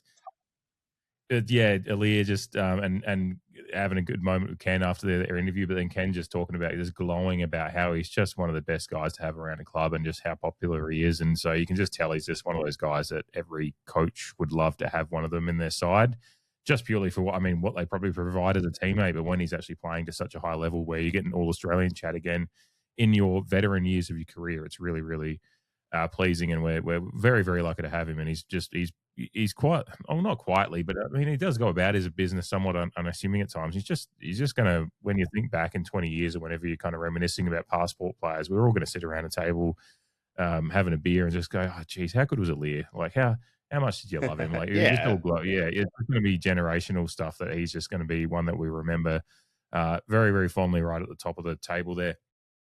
A few others before we move on to the forward line. Just Logan Evans continuing to have a really, really nice renaissance year. He has a few moments in this game. He had a really, really nice contested mark at one point, just an intercept, but just he continues to use the ball reasonably well. Finds himself in positions to impact the play. Couple 1%ers, just nice stuff. You didn't need him to be exceptional on the night. You just needed, again, like we're the theme of this podcast and why we won this game was just everyone throwing that suit of armor on and playing their role. And I think Logan Evans just continues like him and Darcy Burn-Jones. They all had to kind of apply their trade, really, really knuckle down and work hard and found the ball a bit and did their role. But I think Logan Evans, considering kind of the worries you had with him last year and the way he found himself out of the side, he's in the side and you're not even thinking about dropping him this year. He's really settled in nicely. Got a little bit of whether he's gone into the year with a bit of a chip on his shoulder after what happened last year. He just seems to have a little bit of I'm trying to think of the right word, nastiness, whatever it is, just a little bit of swag about how he goes about things. He has an edge. Plays with an edge. Yeah, an edge. That's what I was looking for. Yeah. It's just he's playing with an edge, and he again did that on this night. And another player that just seemed to look better just by simply wearing that beautiful Guernsey that he was wearing. Yeah, it uplifts all and sundry that wear it. The benefit of our midfield dominance was our defenders didn't have as much to worry about. And our players could just go to work. And our 4 highest disposal efficiency players were Lockie Jones, who used the ball at 100% from his 11 disposals, Josh Lai, 84.6, Logan Evans also at 84.6, both with 13 disposals. And then you have Aaliyah, who used it at 83.3%. So you're talking about, not getting a lot of the ball, but doing well with it. That's right there for all to see. And they probably, didn't have the high disposal games because, the Crows, again, it was, what's that? 31 scoring shots to 16, which is stupid when you put it that way. So all went to work. Again, working as a unit. I thought Lockie Jones' pressure and some of his tackling and his burst was good. He had a bit of a token drop mark moment. Thankfully, it didn't cost us anything. But like you said, Logan Evans, that was that contested mark on the eastern wing against Ben Keys, right in front of me, which was delicious. Thanks for coming, boys. And then, like I said before, Jacob Ware is one of the interesting topics of the Port Adelaide season. He clearly plays a defensive wing. And I think more recently when he's played at AFL level, I think he's been given more of you're playing a defensive wing, which often means you have to occupy a lot of empty space on the fat side of the contest. But also backing back to help out the defenders, like I mentioned earlier, plugging up space, cut off leading lanes, third man up spoiling and things like that. I'm not saying that Jacob Ware is a fantastic player and a top level player in the AFL competition or even in our football side. But the coaches are clearly asking him to do certain things. And for the majority of the time, he must be doing them, whether we see it or not, or whether we put a value on it or not. The selections speak for themselves because, a Christian Moraes is in there, a Will Lorenz is in the Maggies, Jack Watkins, these types of players who've come in for the season at stages, but it's Jacob Ware that Josh Carr keeps going back to. So he must be being given tasks and he must be doing them to the degree that they're happy with. One thing, like I said, that I have certainly noticed in more recent times is his assistance to the back line, which, again, on a night like Saturday night when we want to dominate every line on the field, he played his part. And I'm not going to think that I'm a nuffy on a podcast. Sorry, I do think I'm a nuffy on a podcast. I'm not going to think that I know better than the coaches. So, that's just my bit. And then, Darcy Burn-Jones, just to finish off, coming off of one of the all-time Darcy Burn-Jones games last week, it just goes to show, again, a bit similarly to Crow's highest possession getters, where the ball was living last week in our game against Collingwood. And then, this week he He has a leisurely 14 disposals and going at 71.4%. A much lighter load on Darcy Byrne-Jones this week, which I'm sure he would have appreciated. But again, he gave his all for the team, like you would expect, like he always has, mind you. And just adds what a pleasure. And talking about Aaliyah in his veteran years, Darcy Byrne-Jones is right there with him, and they're both playing fantastic football. Yeah. I'd expect Darcy Byrne-Jones to be, speaking of players out of contract this year, I'd pretty confident he'll be back around next year, and he'd be fully deserving of it. Definitely need that veteran presence of guys like him as we are in this transitional period. Let's talk about the forwards, because it's not a mixed bag at all. It is a very, very fun bag. It is a party mix of forward line stuff. There is some imperfections there, and let's just start there. Mitch Georgiades continues to have the 2026 Mitch Georgiades year, but he also showed why he is so fucking important, and I'm sure he's going to come up later in some segments, just teasing forward a little bit, because it was the Mitch Georgiades show. I did text you early when he missed his first shot, and I was already, my dread was really, really high, because I was stressed as fuck and just said, I'm angry at Mitch because he's missed an easy one again. But then from that point on, he kicks 3 goals for, so obviously misses a couple of easy ones, but he takes some incredible opportunities. And then he does some of the other things that we love about Mitch so much, and why it makes him such one of the best modern forwards that the league has at this moment in time, because he can do so much more than just kick goals. He does a lot of stuff that impacts the game and is why defenses have to do so much work on Mitch Georgiades, because you have to be accountable to everything he can do on ball and off ball. And obviously he gets his 7 shots on goal. I actually think, did he have one that didn't make the distance as well? He might have had more, to be honest. I'm just looking at his scoreline at the moment that reads 3 goals for, but he was incredible on the night, and we don't win. It's funny, I said in the preview that we need him, if whatever amount of shots on goal he gets, we need him to be converting at a positive rate. He doesn't do that, but we still doesn't matter, because him having 7 scoring shots on goal at least is a good sign as to where there was wealth of opportunity to be had, and that kind of obviously feeds out to the rest that we'll talk about in a moment. But just a moment for Mitch Georgiades again, because if he converted a little bit better, maybe he would have put his name up as a smoky for the Showdown medal. But he's still one of the very, very best on ground, with just an effort that kind of just shows why his unique talent set as a forward is so important. I love Mitch Georgiades. I love lamp. I love carpet.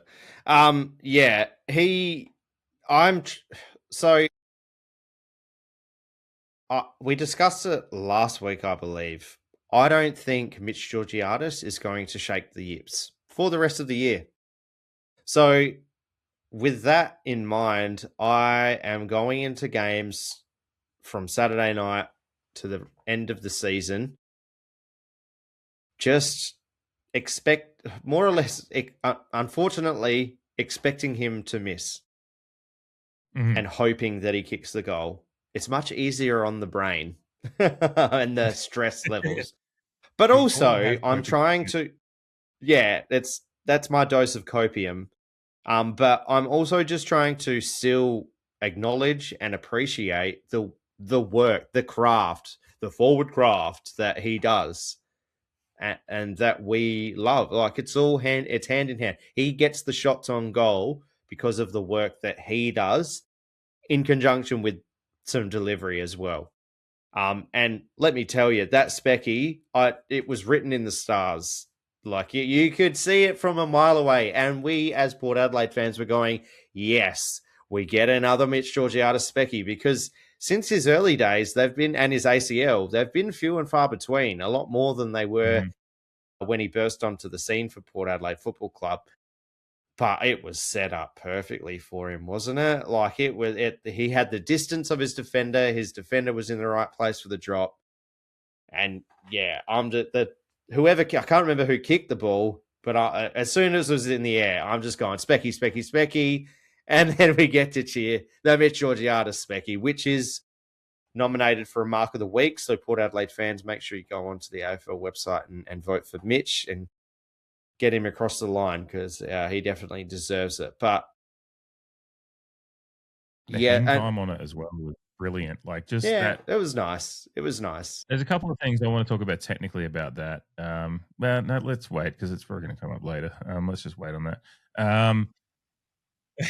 Teasing forward a little bit. Yeah, let's leave a little bit of start. Let's leave a little bit of meat on the bone for there.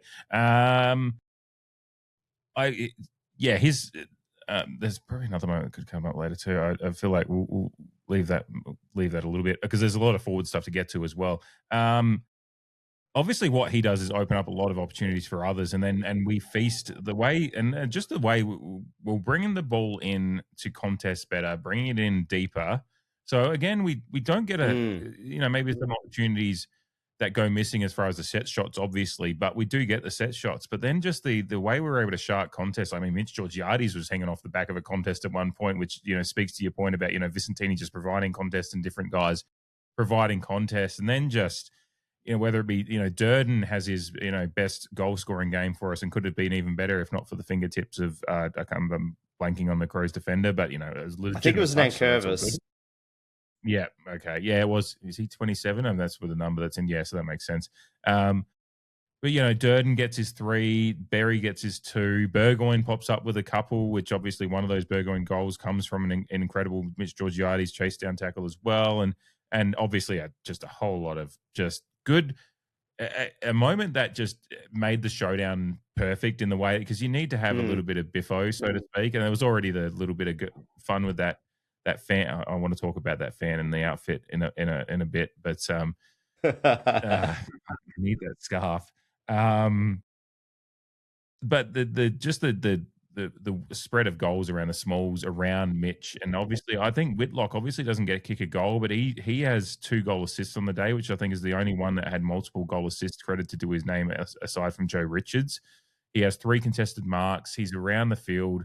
He has 92% time on ground, I think, Whitlock. So he's he's at the back end of the season of his first full season in the AFL proper, and he's actually not showing any signs of real tiredness or anything like that, which is really promising. So he has his, even if he doesn't kick a goal, he does get a shot, misses, but he's still a positive tool forward, and makes the Crows defenders accountable. But then obviously you get the goals from the smalls, and Durden's fantastic, but then Joe Berry pops up with a couple of great ones as well.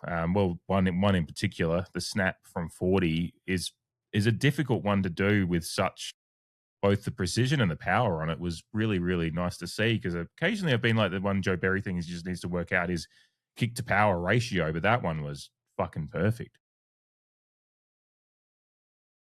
Sorry to bring up the Grade Cricketer podcast again, but in relation to Cameron Green, who is Australia's burgeoning all-rounder for the Australian cricket team, and at stages through Test cricket and his exposure at the international level, just probably leaves fans of cricket wanting a little bit. And the Grade Cricketer, a bit of a running joke across the last couple of years, is that he just needs to get a bit of mongrel about him and maybe get a neck tattoo and rock up to games in like a leather jacket, shave his head. And Joe Berry, I noticed that he's getting a bit of like that, like kind of mohawky, like mullety type situation going.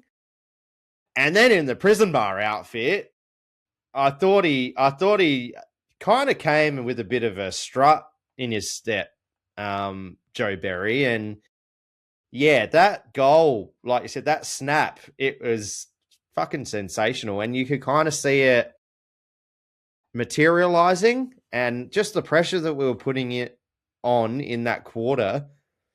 He was like a fly on dung, to put it that way, for want of a better analogy. But yeah, fantastic goal.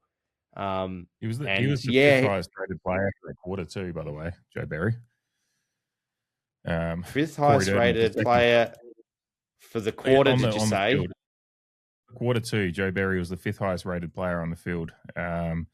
Darcy Fogarty 1, Corey Durden 2, Jordan Dawson 3, Zach Butters 4, and Joe Berry 5. So, and funnily enough, from AFL player ratings, Joe Berry is higher rated than Jason Horne-Francis, Mitch Georgiades, Josh Lyon, Alir on the night. So again, herbs and spices of the AFL player ratings, but I guess it just goes to show that for a guy that only kicked 2 goals and only had 13 disposals and only played 1 good quarter in the eyes of some, he perhaps played a pretty darn good game, Joe Berry. And I do like that.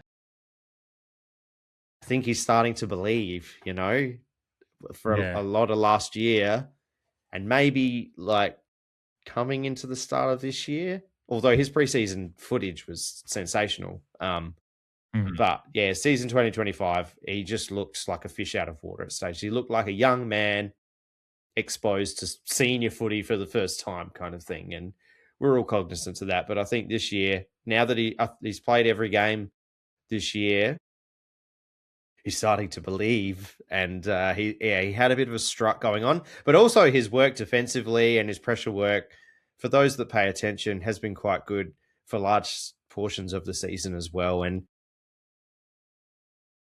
talking about moments in the game and moments that may come up or may not come up at later segments of the game, after that chase down tackle that George ran most of the length of the field to put down on Michaelani, obviously with the argy-bargy after it, one thing that I loved and that Port Adelaide supporters will notice if you watch the replay, but Joe Berry is the first one to come in and fly the flag. But not only that, Logan Evans, Xavier Bammett, and Jason Horne-Francis, I think, are the other ones. All young players are the first to the scene, which filled me with immense pride. But yeah, I think Josh Worrell comes in to fly the flag for them, and Joe Berry just kind of pins him down, which I thought was good. So again, he's getting a bit rough and tumble. Yeah. He's getting a bit of a strut in his step. I think he's starting to accept that he can do this at the top level and provide a fantastic output for his team. Thankfully, it's us, and thankfully we didn't take Bo Allen or Harvey Thompson. I don't know, whoever was picked after him outside of Murphy Reed, obviously. So yeah, Joe Berry. Oh yeah, awesome game. And I mentioned earlier about people taking things personally. Great tweet from Anthony Alessiani from the Pair YouTube channel. Posted up that Corey Durden took not kicking a goal last week personally, and so and I think that might have come after we thought he'd kicked his 4th goal. Which, for all, outside of a touch on the fingers and good defensive work. Objectively, probably deserved 4 goals, but I'll take 3 goals too from 8 possessions. Talk about impact per possession. Corey Durden served that up in spades. Just what a pickup. What a pickup. And we were bullish in our preseason shows, so a bit of a slight pat on the back, but it was that SA boy coming home, fresh start, spot in the team available type of situation. And he's definitely repaying the favor. There's no doubt about that. And putting his name in the category of best recruit of the season discussion. Yeah, he really is, and it's finally starting to be recognised. I think a little bit more league wide now that he's in 23 goals or whatever for the season. That he's doing that, and it's just his impact beyond that is really, really good too. He took that incredible going back with the flight with no regard for his own safety intercept mark down back, which I think that at the time was Richelli kind of half pulled out of it, and I think both Hinkley and Dwayne commentated on it. I think he slowed up. Yeah. Rue got really quiet in that moment, I think, if I remember correctly. So there might have been a little bit like, oh, these are the criticisms on him. But Corey Durden, it's World Cup month, and he saw Lionel Messi get a hat trick a week or so ago, and just went, fuck it, whatever he can do, I can do better.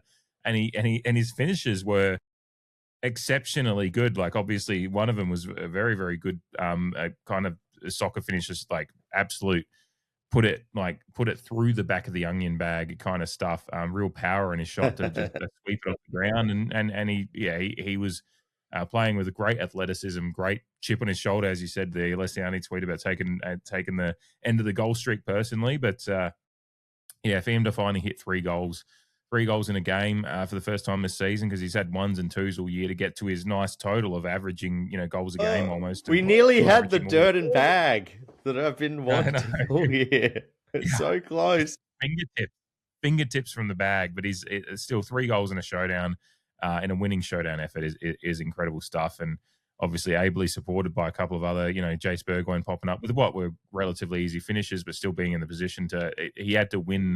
Obviously, particularly the second one was still a hard one marking contest, free kick, whatever it was in the square, and obviously the other one coming from the fracas in the showdown fracas that always is going to occur at some point. But just incredible. Like, this is the kind of game, like, to get 32 shots on goal, obviously conversion we would have liked to have been better. But if you're winning a game, you're getting a winning score on the board. I said in the preview, we're going to need to score 80 or 90 to win, and obviously rely on a decent defensive effort. And we got exactly that. We get the score on the board. They can't keep up with it, and they never looked like a hope in hell of keeping up with it, to be honest. We simply weren't going to allow it, and we didn't even need the mids to really pop up with anything too much. Obviously Bammett, he's playing. Great to see the Bammett streak continue as well. I think his ability to find space and mark overhead in the forward line is really intriguing as well. Obviously, he's averaging a goal a game since he's come in as the mid-season recruit. It's a small effort again. He has, I think, 8 disposals or whatever, but he still just has these moments that contribute positively to a win. And the fact, it's really intriguing watching his kind of forward. Well, he knows where to find the ball. Really he had 3 shots on goal himself. One of them obviously went out in the full. So he's hit 1 goal, 1, and 1 out on the full. So it's a great, after, what was it, last week, kicking 1 goal 2 or something like that. Again, had several shots on goal in just his second and third games of AFL football after being picked up as a mid-season recruit. Like, this stuff is ridiculous. And again, it's the DNA of Josh Carr, the types of players that Josh Carr wants to represent the Port Adelaide Football Club. We talked about the brutish nature of some of the selections, and Mitch Zaddo was another one. He was the lowest percentage of time on ground for Port Adelaide at 50%, but it was just, when you get on the field, just run through cunts to use so, and that's exactly what he tried to do. I mean, for a guy playing his second game of football, he wasn't taking a backward step. And when I was watching the replay, obviously the Dwayne Russell was cock-a-hoop, and a good commentary game from Dwayne Russell for fans of Dwayne, obviously giving everyone a history lesson of Port Adelaide, but all the Dwayneisms. So I'll leave that for you later.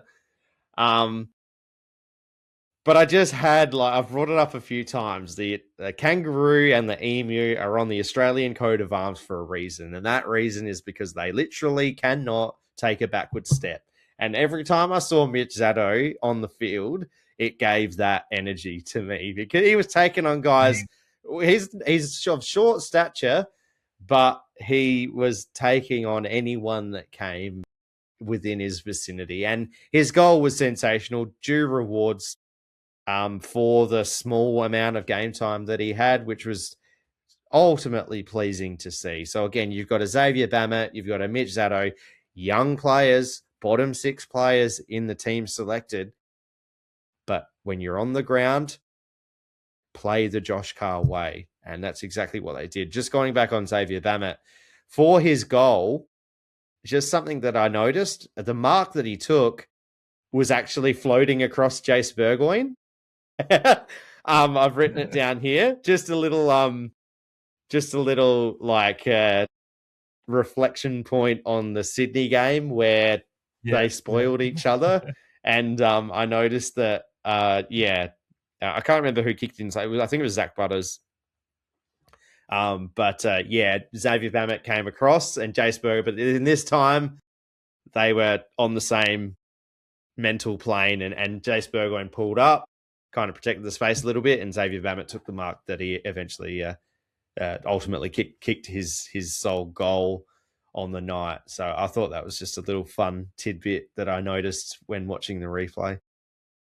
Yeah, no, I hadn't picked up on that. That's good because that was a little bit of one of those kind of inflection points of that Sydney game, wasn't it? So, Yeah.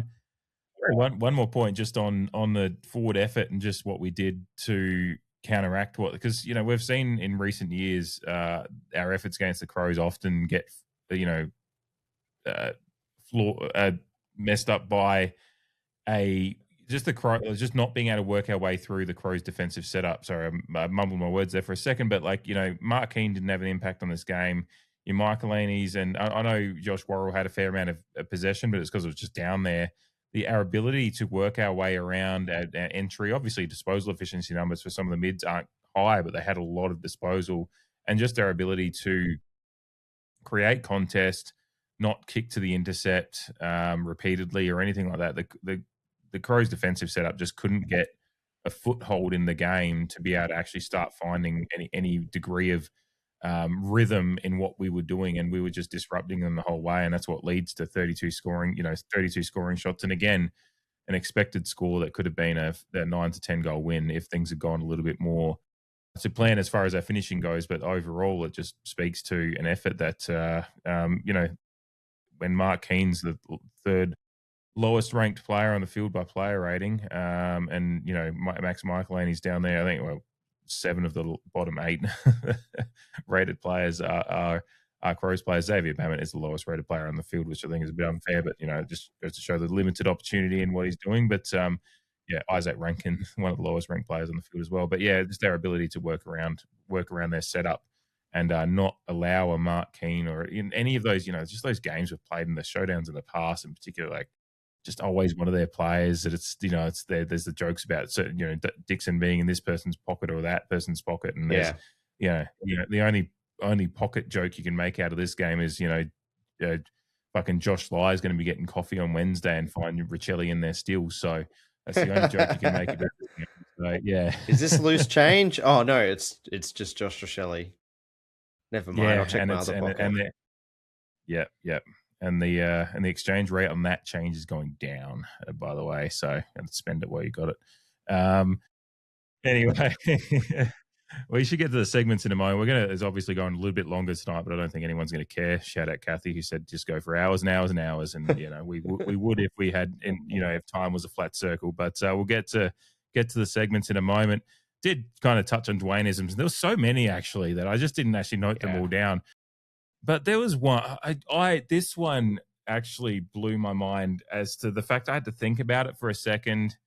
And I heard Ken and Rue think about it for a second. And he was having a discussion about Jackson Mead, and he brought up a couple of times. He brought up Burgoyne and Peter Burgoyne, and the Burgoyne family generationally has history. Peter Burgoyne Senior as well. Yeah. So and then he obviously Jackson Mead, Darren Mead, and he brought both of them up a couple of times.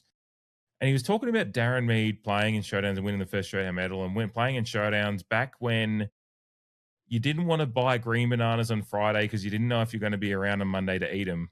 Talking about how rough and tumble showdowns were, but it's just the way he said it. And it's just you don't want to buy green bananas on Friday because you may not be around on Monday to eat them. And you could just hear Rue and Ken go quiet for a second. And then they continue commentating, and then Ken goes back to it. I think it's Ken just goes, I had to think about the green bananas thing for a second, Dwayne. And Dwayne's kind of just chuckling away at his own mind. I think he's just really, it's just that was one of the more original ones I've heard Dwayne come up with, because Dwayne does, roll out the favorites a lot and do things of that nature. But he had some like that in this game that I genuinely just was and maybe he said that line before, I don't know, but I just was that's an incredible one, Dwayne. To somehow green bananas ripening across a weekend is a way to talk about how rough football was at some point. Yes.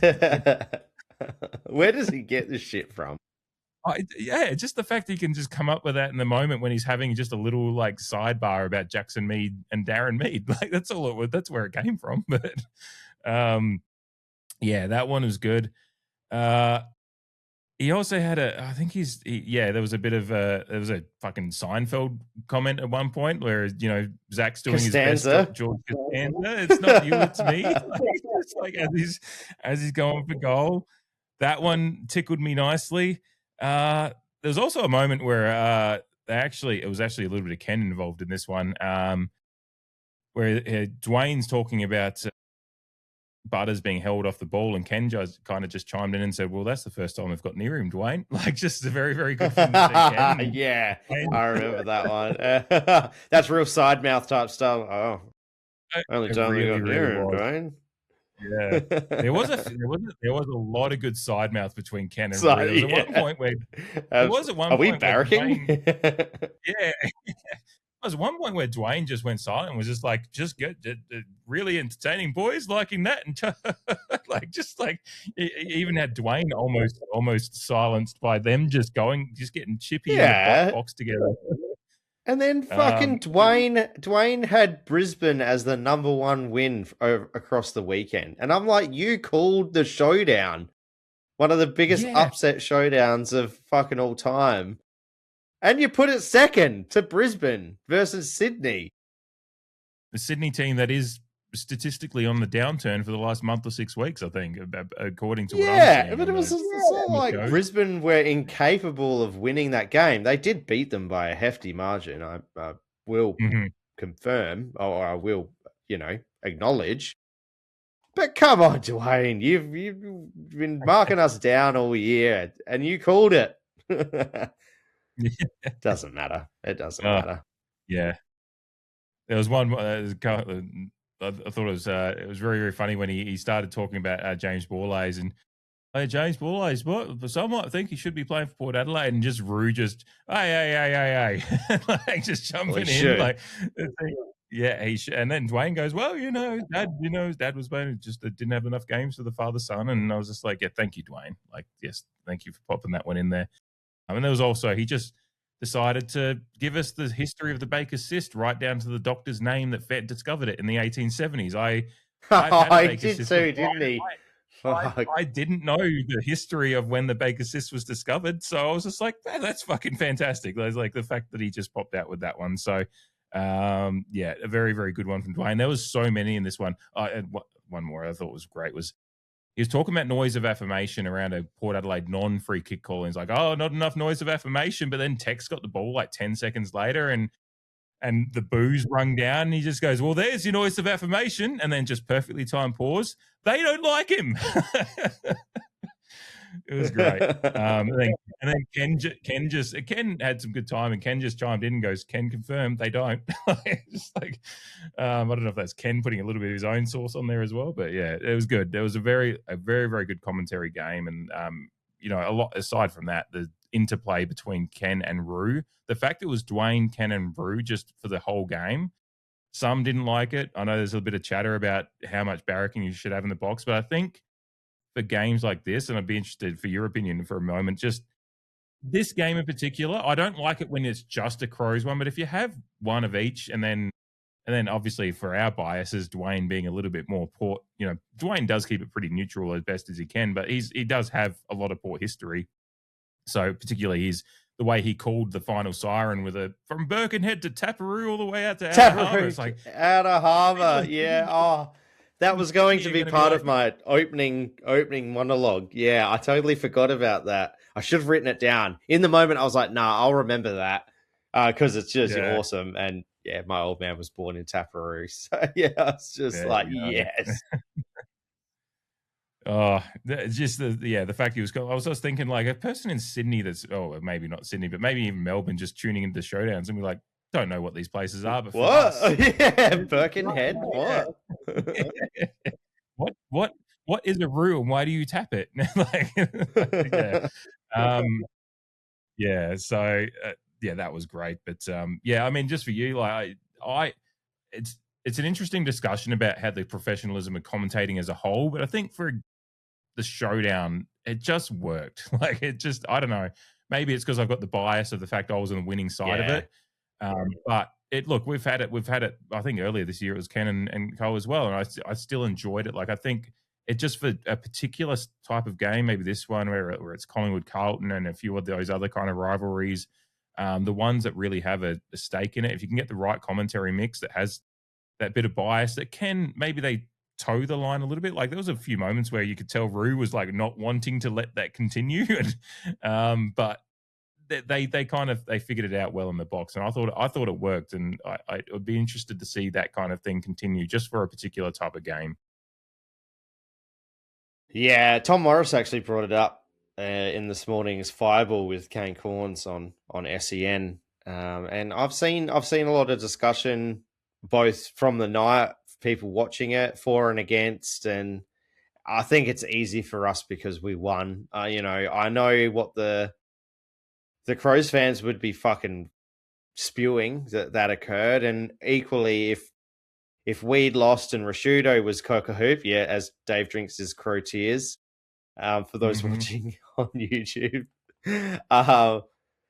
Yeah, if Rashudo was cock-a-hoop and being biased throughout the game, like, for example, last year's second showdown where we lost by 98 points, like, we'd just be like, shut the fuck up, cunt. And for a long time, we've only had Rashudo, and a lot of Port people have just been like, shut the fuck up, Rashudo. So I think it is in the eye of the beholder. We're Ken enjoyers, both when he was a coach and in his commentary, his media life now. So I tend to agree that in the prism of the showdown, it maybe made it more of a showpiece, like pantomime, vaudeville type. Like it was, just the drama of it all. Not like it's not dramatic, but it's the laugh now and the cry later of it all. It's just the theater. It added a little bit to everything, but I understand the people maybe, even in Victoria or Crow supporters who probably weren't huge fans of it. But I don't really care. Yeah, we won. So yeah, We won. I'm looking forward to. I'm looking forward to, because I've got one replay watch in before doing the podcast. It's all I had time for it. I'm looking forward to getting another replay watch in and enjoying the commentary again and everything about this game. We'll get to segments in a moment. Obviously, just the usual call to action. Just share the podcast to your friends and family.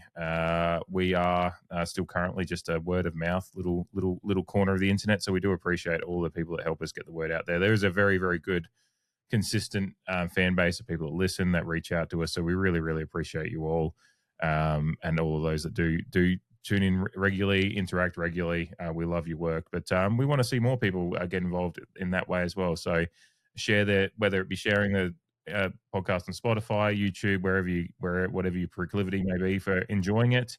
And of course, just, share that there's these social media pages on Instagram, Facebook, and Twitter as well for kind of just the extra content and a little bit of interaction there. A lot of interaction on the Facebook.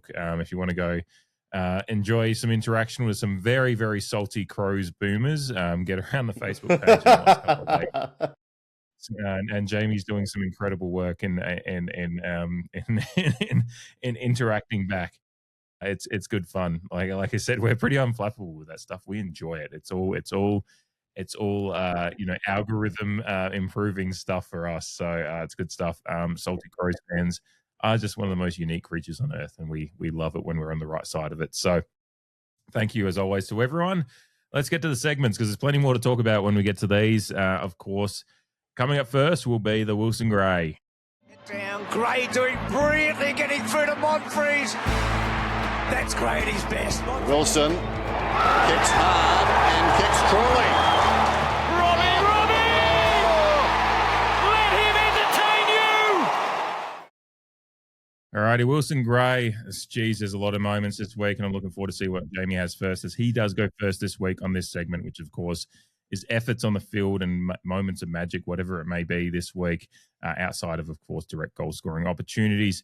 Jamie does get to go first. I will just mention that last week's winner of the vote on Instagram, which of course will be on Instagram, we're recording on Monday, the 29th of June this week, so the votes will be up on Instagram on Tuesday evening, a day earlier than usual Wednesday.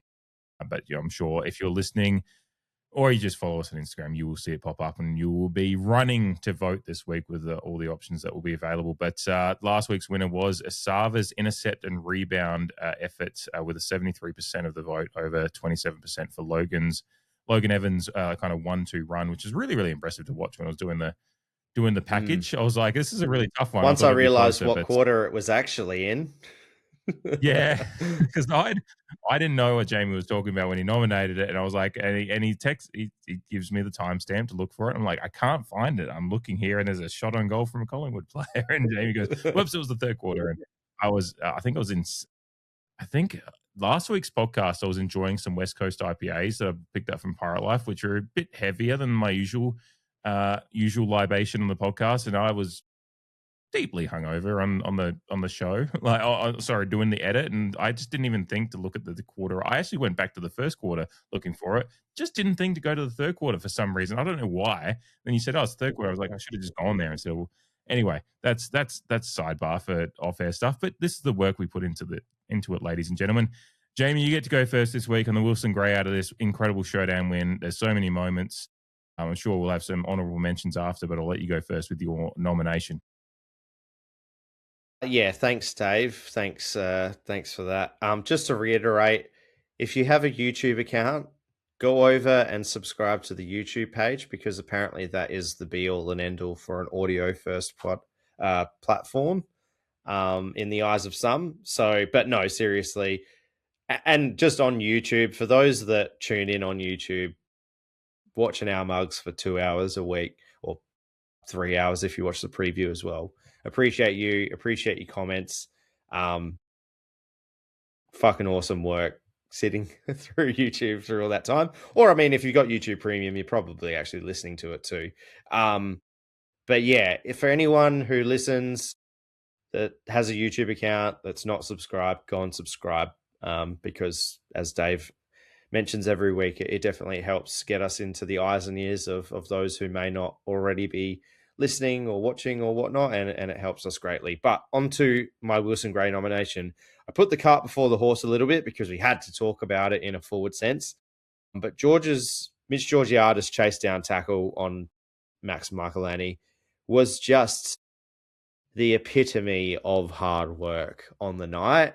And not only that, he gave him a bit of spice. And then we got the free kick for the retaliation. So wham, bam, thank you, ma'am. Thank you very much. And like I also said, I love the fact that the young boys came in to fly the flag, most notably Joe Berry, Xavier Bammett, Logan Evans, and I believe Jason Horne-Francis. So that is my nomination for this week. One hand, Vizentini, it was a long way down there. Whitlock's handball was superb to Bammett, who blasted. There's no one home. It's a race on. Michelani will get there. They're all pursuing him. Georgiades, pressure on, turnover. Richards, how about the chase from Georgiades? Watch the chase. Watch the chase from Berry and Georgiades. Look at him go. And the Crows player now knows it's coming. Now, great pressure. it was a bad kick by Max. Ooh. A very, very good nomination, is right at the top of my shortlist as well. Loved it. The when you see the full field vision of how far he chases back from and just goes at full sprint, it's incredible to watch that.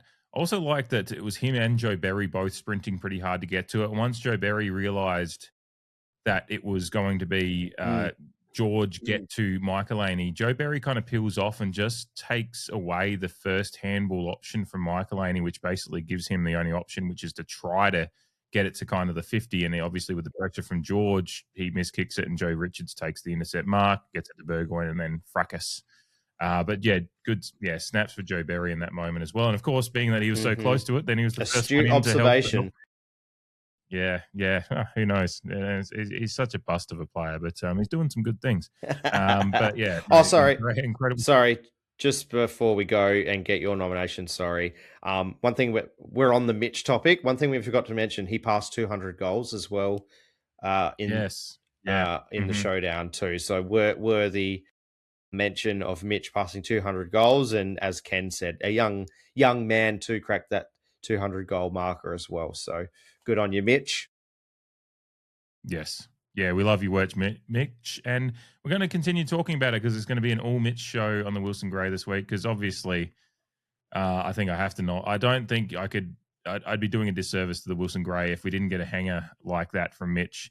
which I did talk about before, and wanted to mention just a couple of metrics about how I feel about goal of the year, goal of the week nominations. And I think hang time, style, not even having to put your hands in the back, you just float up and hang in the air and get your knee on the shoulder and just take there's a stylistic way to take a hanger that George has done them in all sorts of ways. And I certainly wouldn't begrudge anyone winning goal mark of the year with an incredible hanger that doesn't require hands well placed in the back, as hangers do require at times, but just the stylistic way that he took this one, just by floating through the air for what felt like, it was like the start of, it was almost like fucking Michael Jordan at the end of Space Jam, where he's just like the 8 seconds take 20 seconds and he's floating out there and the arms are extending, and somehow he ends up with the ball, and that's what George's hanger felt like. It was just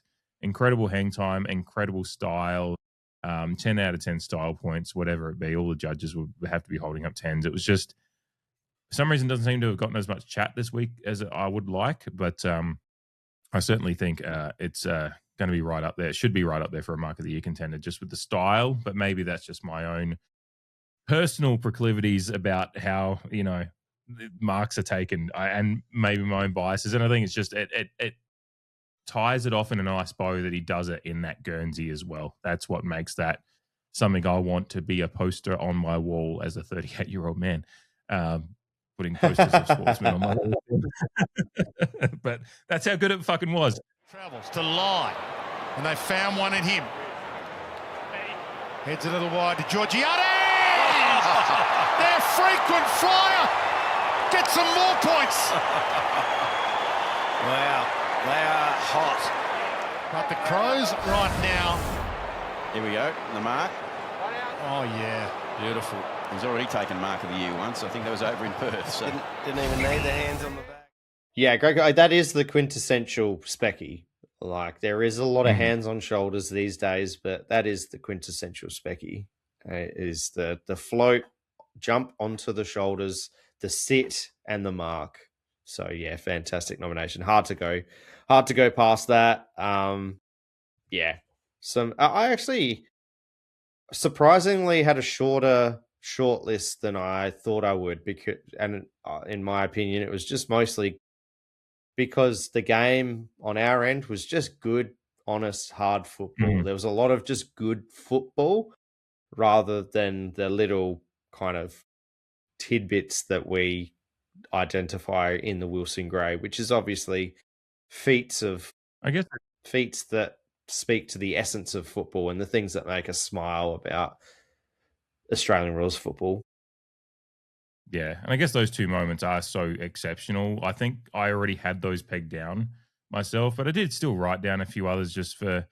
I liked Logan Evans had this really nice, like, if it was a game that you didn't have the spectacular moments, there was a Logan Evans spoil and Alex Neil-Bullen where he kind of foxed him, like gave the space but knew he had the speed to make up. And once the ball came into Neil-Bullen, like just inside the 50, like they're attacking 50, Logan Evans just closed the space quick and just spoiled at the perfect time. And like Alex Neil-Bullen would have just not realized he was that close, I don't think. And it was just a really nice spoil.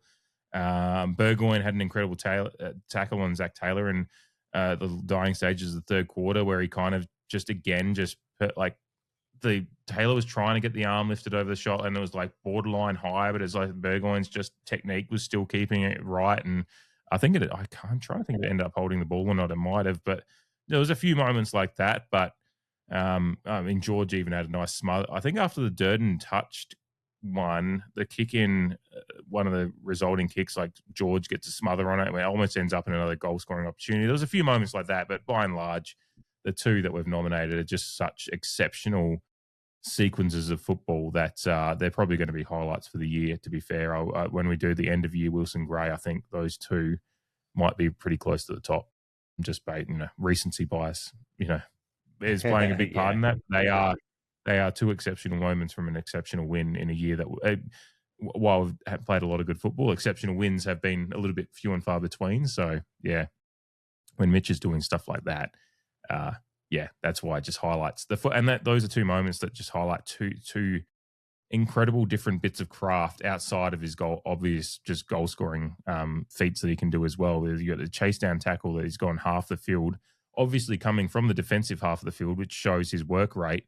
And then obviously a hanger, which we know Mitch can do. But it's a real, either way, you're getting to vote for Mitch Georgiades this week. And sometimes I don't like to have two, but those two moments are clearly the best moments out of the game for the spirit of the Wilson Grey. And I think that's worthy of that. So enjoy that vote, people. I know we both nominated our nominations. I don't know which one I want to win because I love them both. So, great nominations from us. Pat on the back for ourselves. And let's move on to the goal of the week. Monfries has kicked a goal. Unbelievable. Haven't seen anything like that. It's gone at right angle. Flashpoint. Stevie Motlop. What a time. He is floating on air now. Alrighty, goal of the week nominations. Of course, pretty self-explanatory what this segment is. Last week's winner was McKinlay's check side finish, 71% of the vote, to Mitch Georgiades, Galazzo that he scored. Jamie's nomination winning there on that one. 71% of the vote for the McKinlay check side. Sadly, the last time McKinlay will come up in segments this year, but got well wishes for his recovery going into 2027. There's a few good ones this week. Obviously, a lot of, I think there was some almost good goals as well with some of the misses we had. But my nomination is going to go to a goal that I think set the tone for everything of this night. And it's Jeff's opener a couple minutes into the first quarter. He pulled the kick, top of the square, didn't have the distance on him. Rankin got hands on it. Visentini dives in the late tackle on Borlays. Coming, Hassel, the Hornet. He just burst through the lot of them. He wanted more than anybody else. Jason Horne-Francis. I said, well, you better make sure you play well, and he's made a pretty good start, hasn't he? What a first goal for him to kick in the showdown. Well, he's just a ripping play. Midfielders that can go forward and kick goals worth their weight in goal. That's his 20th goal for the year as well. Hornet, he's having a big impact on there. The work involved to get the shot, like he tackles. I think tackles coming. I think I can't even remember who it was, but he lays the tackle, gets the ball to spill, and then gets off the tackle and gathers the ball and then snaps the goal. It was just a work rate goal. It was obviously a very, very incredible finish. I think just a quick snap finish, obviously close in, but a really, really nice finish. That's all the work involved in it: the grunt work, the hard work, the tackling. I think he goes up for the original marking opportunity as well. Misses that, goes to ground, a bit of groundwork, tackling, and then gets the ball and finishes. It's just like it set the tone for the amount of effort that was going to be required for the night, and obviously ends in a spectacular opening goal, which I think set the tone for us fans as well. Get a spectacular opening goal a couple minutes into the game. You bring the crowd into the game early, as opposed to some games where we've gone down by a couple of goals early and you kind of get quiet for a little while. It brought the crowd right in early, gets us up and about. Saturday night, feeling all right, beers in hand. Jeff's going to work. Let's fucking go. That's that opener set the tone for my entire night and why I was definitely hungover for a day and a half. Saturday night's all right. Great moment and a good JHF. My name is Jeff goal. Love it. Well, with that considered, it would be I would not be doing my duties if I didn't just go ahead and select Durden's World Cup fever. Absolute bullet into the back of the onion bag, like you just said. Like, he didn't just toe poke it through the goals. He lined that shit up and pummeled it through between the big sticks. And as they mentioned in commentary, I think he's part of the pack that goes up for that mark as well. And then it goes to ground and there's a bit of squabbling and he just sees the opportunity and he makes it count. It was sensational and just kind of mind-boggling in the moment to watch. And like Dwayne Russell didn't even realize what had happened. It was more Mark Rashudo who's gone, "Oh, go!" or something like that. And Yeah. Lukosius, this is almost within his repertoire if he wanted to wind up. He does launch it long, top of the goal square. Flyers go up. Whitlock couldn't find his boot with it. Kicked off Gordon. He did get it. He did get it, Durden. Off the ground here. Have a look how he flushes it, though. He's in the contest. He's in the marking contest. Bang! That World Cup. smashes into the back. It's World Cup time. Yeah, So exactly. for Australia now, Durden, they know how to play soccer, the boys. So great hit. Excellent. And, seen a few of these just from our corner of the universe in Port Adelaide football games. Is it a coincidence that it's the World Cup's on and we're seeing some of these Golazzos? I think there might be a correlation there, but no. Obviously a great goal, and for things that are a bit out of the ordinary like that, obviously the crowd gets up and about. Yeah, especially just how, like you said, the finish it was, how quick it ended up in the just almost destroying the advertising hoardings behind the goal. It was just it's just like wait, the ball went from there to there, and 0.001 seconds. This is like insane. So an incredible finish.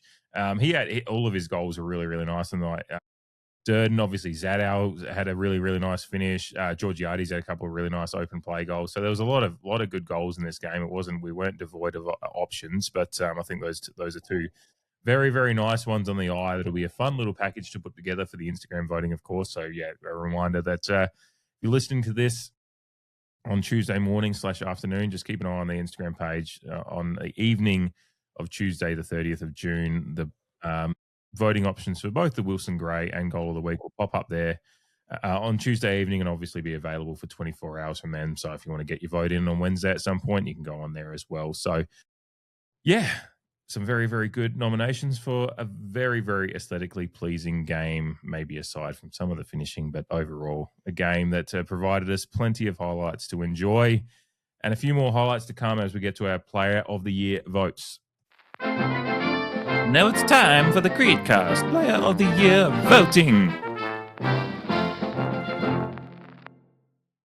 All right, of course, Player of the Year voting. If you're new to the podcast, welcome. Thank you for joining us this week. This is a great week to join the podcast. Player of the Year votes are 5 through 1 voting, similar to the coaches' votes that the coaches do every week. Jamie and I both do 5 through 1, 5 being best on field, first being 1 vote being the 5th best on field. Jamie and I don't know who each other's votes are before we read them out in the podcast each week. Take it in turns going first, and Jamie gets to go first this week to give us his best on ground votes.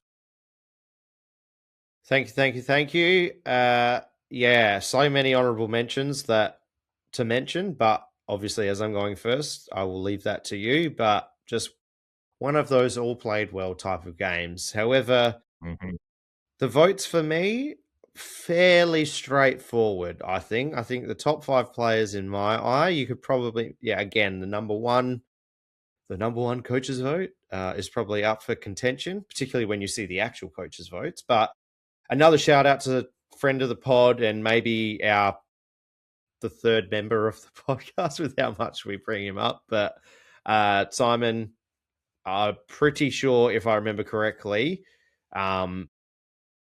to just take the surprise away from Dave, I'm pretty sure my votes are exactly like his. So I've got George at 1 vote, 16 disposals, which suggests some of the work that he was doing up the field, let alone his shots on goal, 313 metres gain, 11 marks, 3 of which were contested. He obviously had the 3 goals for within his 10 score involvements. I thought Borlase started well on George, but across the 4 quarters, Mitch Georgiades just played a blinder. It was the quintessential, to use that word again, Mitch Georgiades forward game.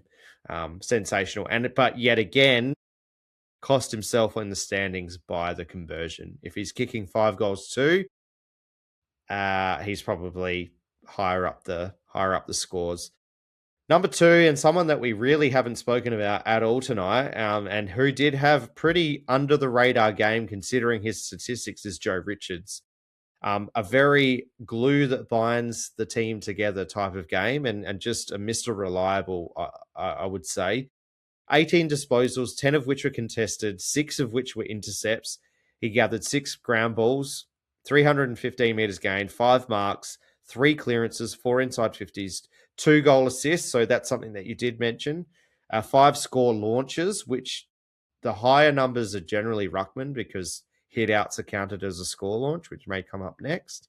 8 score involvement, 6 tackles, and 18 pressure acts. So just a good, balanced, all-round footballer's game from Joe Richards. And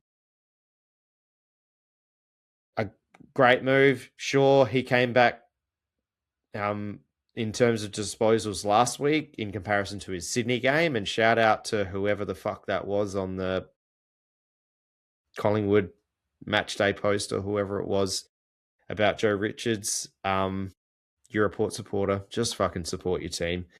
Joe Richards ain't that bad considering the shift into the midfield. And like I said, he did really play a glue that binds the team together. And if I can just pad here, because I kind of, in the just being swept up in the game, I didn't really, you're seeing Joe Richards, but yeah, I'm not sure like how much impact you're having. There's a lot going on in a showdown, a lot of emotions flaring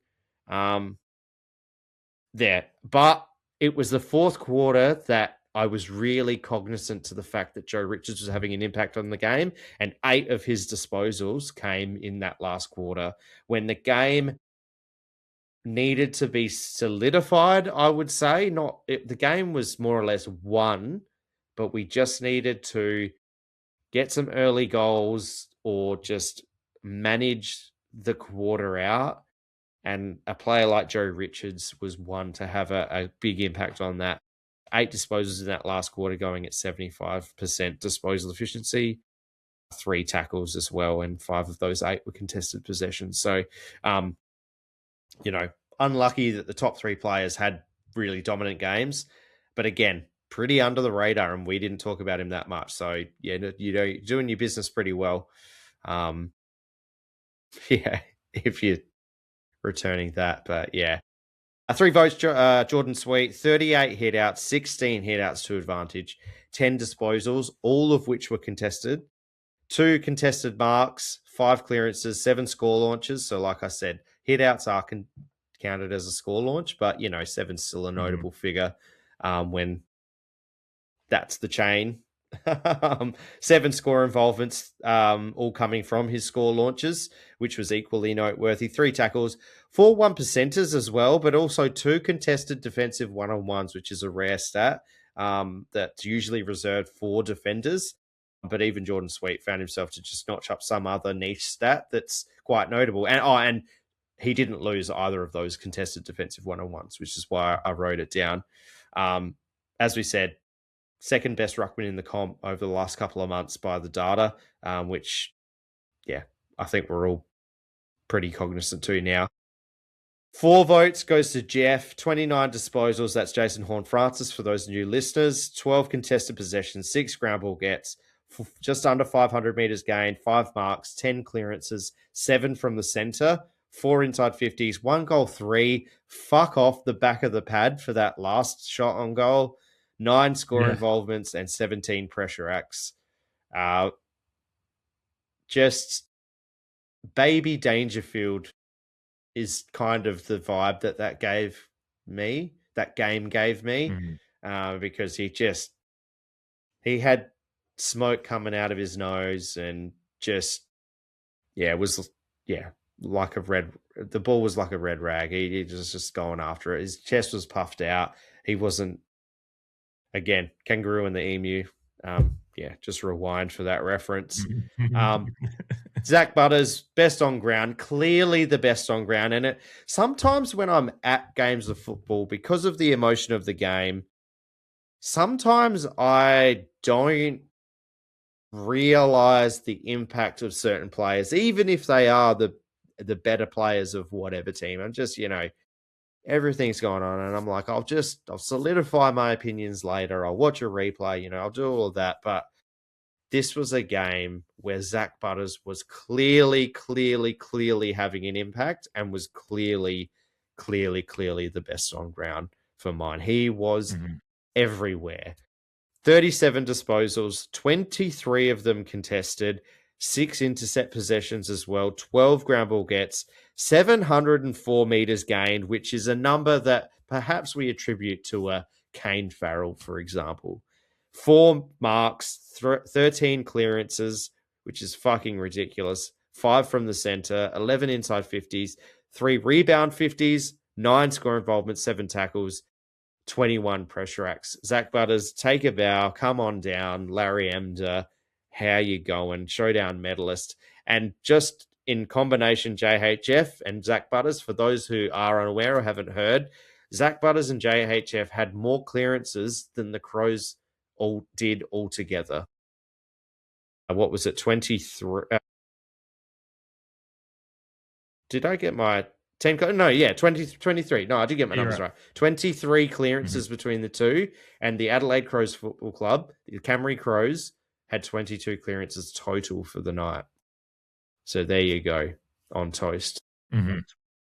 Yeah. Well done.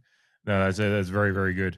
And I'm glad I was literally just thinking about that stat with the combined clearance numbers for team versus the two, obviously at the top of the charts there for the votes. And I mean, already just say my votes somewhat, my top two are exactly the same as yours, and I think clearly the best on, and is really both of them are very, very deserving of a best on field kind of impact. But Butters, just that stat line is undeniable. But very, very, it was wonderful to see Butters have Horn Francis go with him, and they were able to in tandem a little bit, and looking forward, maybe 2027 and beyond, whether Butters is a part of the setup or not, remains to be seen, and won't talk about that too much until the back end of the season. But it's showing Jason Horn-Francis can be a real impact player, and when Rosie's back or whatever the mix may be, he's really, really good at going a 1-2 punch with certain types of players. So yeah, that was an incredible effort. We already talked about it in the midfield chat, just how good that was to watch those two go to work together. So obviously my Butters is my best on. GF is my second best on as well. Where I differ, so obviously it was a week of difficultness with just a lot of players I wanted to reward. Richards was one of my honourable mentions. I actually had him in there for a bit, but just he kind of dropped out just with what I was wanting to reward. But we're both very, very big fans of Joe Richards on this podcast, and his efforts were absolutely noticed by me on the night, and even just watching the replay and seeing some of just a little bit of the biffo and kind of flying the flag kind of just stuff around contests and stuff. He was getting getting lippy with a little bit of bodying, and just for a player that looks slender on field, he throws his weight around incredibly well. He's one of those kind of players that throws his weight around a lot more than if you just saw him. It's not what you'd expect, but he throws his weight around quite well, and very, very just confident in his own abilities, and doesn't take a backward step. Shout out to the coat of arms again. That's just the theme. But yeah, he was one of my honourable mentions. Obviously, I think Willem Drew had a great night. Yes. There's a lot of players that could have got votes. I could have just tried to get sneak Joe Berry in there, but no, I don't think. I think the one major one I really, really wanted to get in there was Corey Durden, but I think ultimately just maybe lack of disposals. But I think his impact per possession was very, very good, and that obviously his going back with the flight mark was one that I wanted to. I should have been on the shortlist for Wilson Gray as well, but again, a great moment, and obviously the 3 goals were really good. But my one vote, I got Josh Lyon there. We've already talked about his stats earlier, but just a reminder, 9 intercepts, which 6 of them being marks.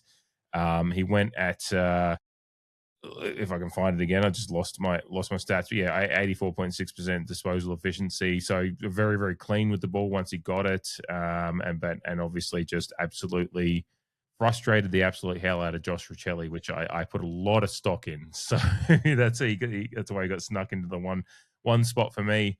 The other 2 spots are 2 players that you had nominated as well, but I had Jordan Sweet at number 2 and Mitch Georgiades at 3. So I just thought, Sweet, obviously, in fantastic game, and that kind of ruckman performance. Sometimes, depending on any metric, you just say the ruckman having a game like that should be second or third best every week, because that's where the game is starting from. It's being dictated by a ruckman, and Zach Butters talked about it himself in the post game, just how much work he's getting. But then I think Zach Butters made an allusion. He said, sometimes we have to just peg Sweetie down a step because ruckman the way they are, they can get a bit ahead of themselves. So it's just some great commentary about how certain positions, the more lonely positions on the field. I think it's similar to goalkeepers in soccer, the ruckman. It's just like it's a little bit more of a lonely, unique, singular position. So they can be unique characters, which I always enjoy. But Jordan Sweet at number 2. Georgiades, as much as he frustrates me with his finishing, I just think his impact on that game. I think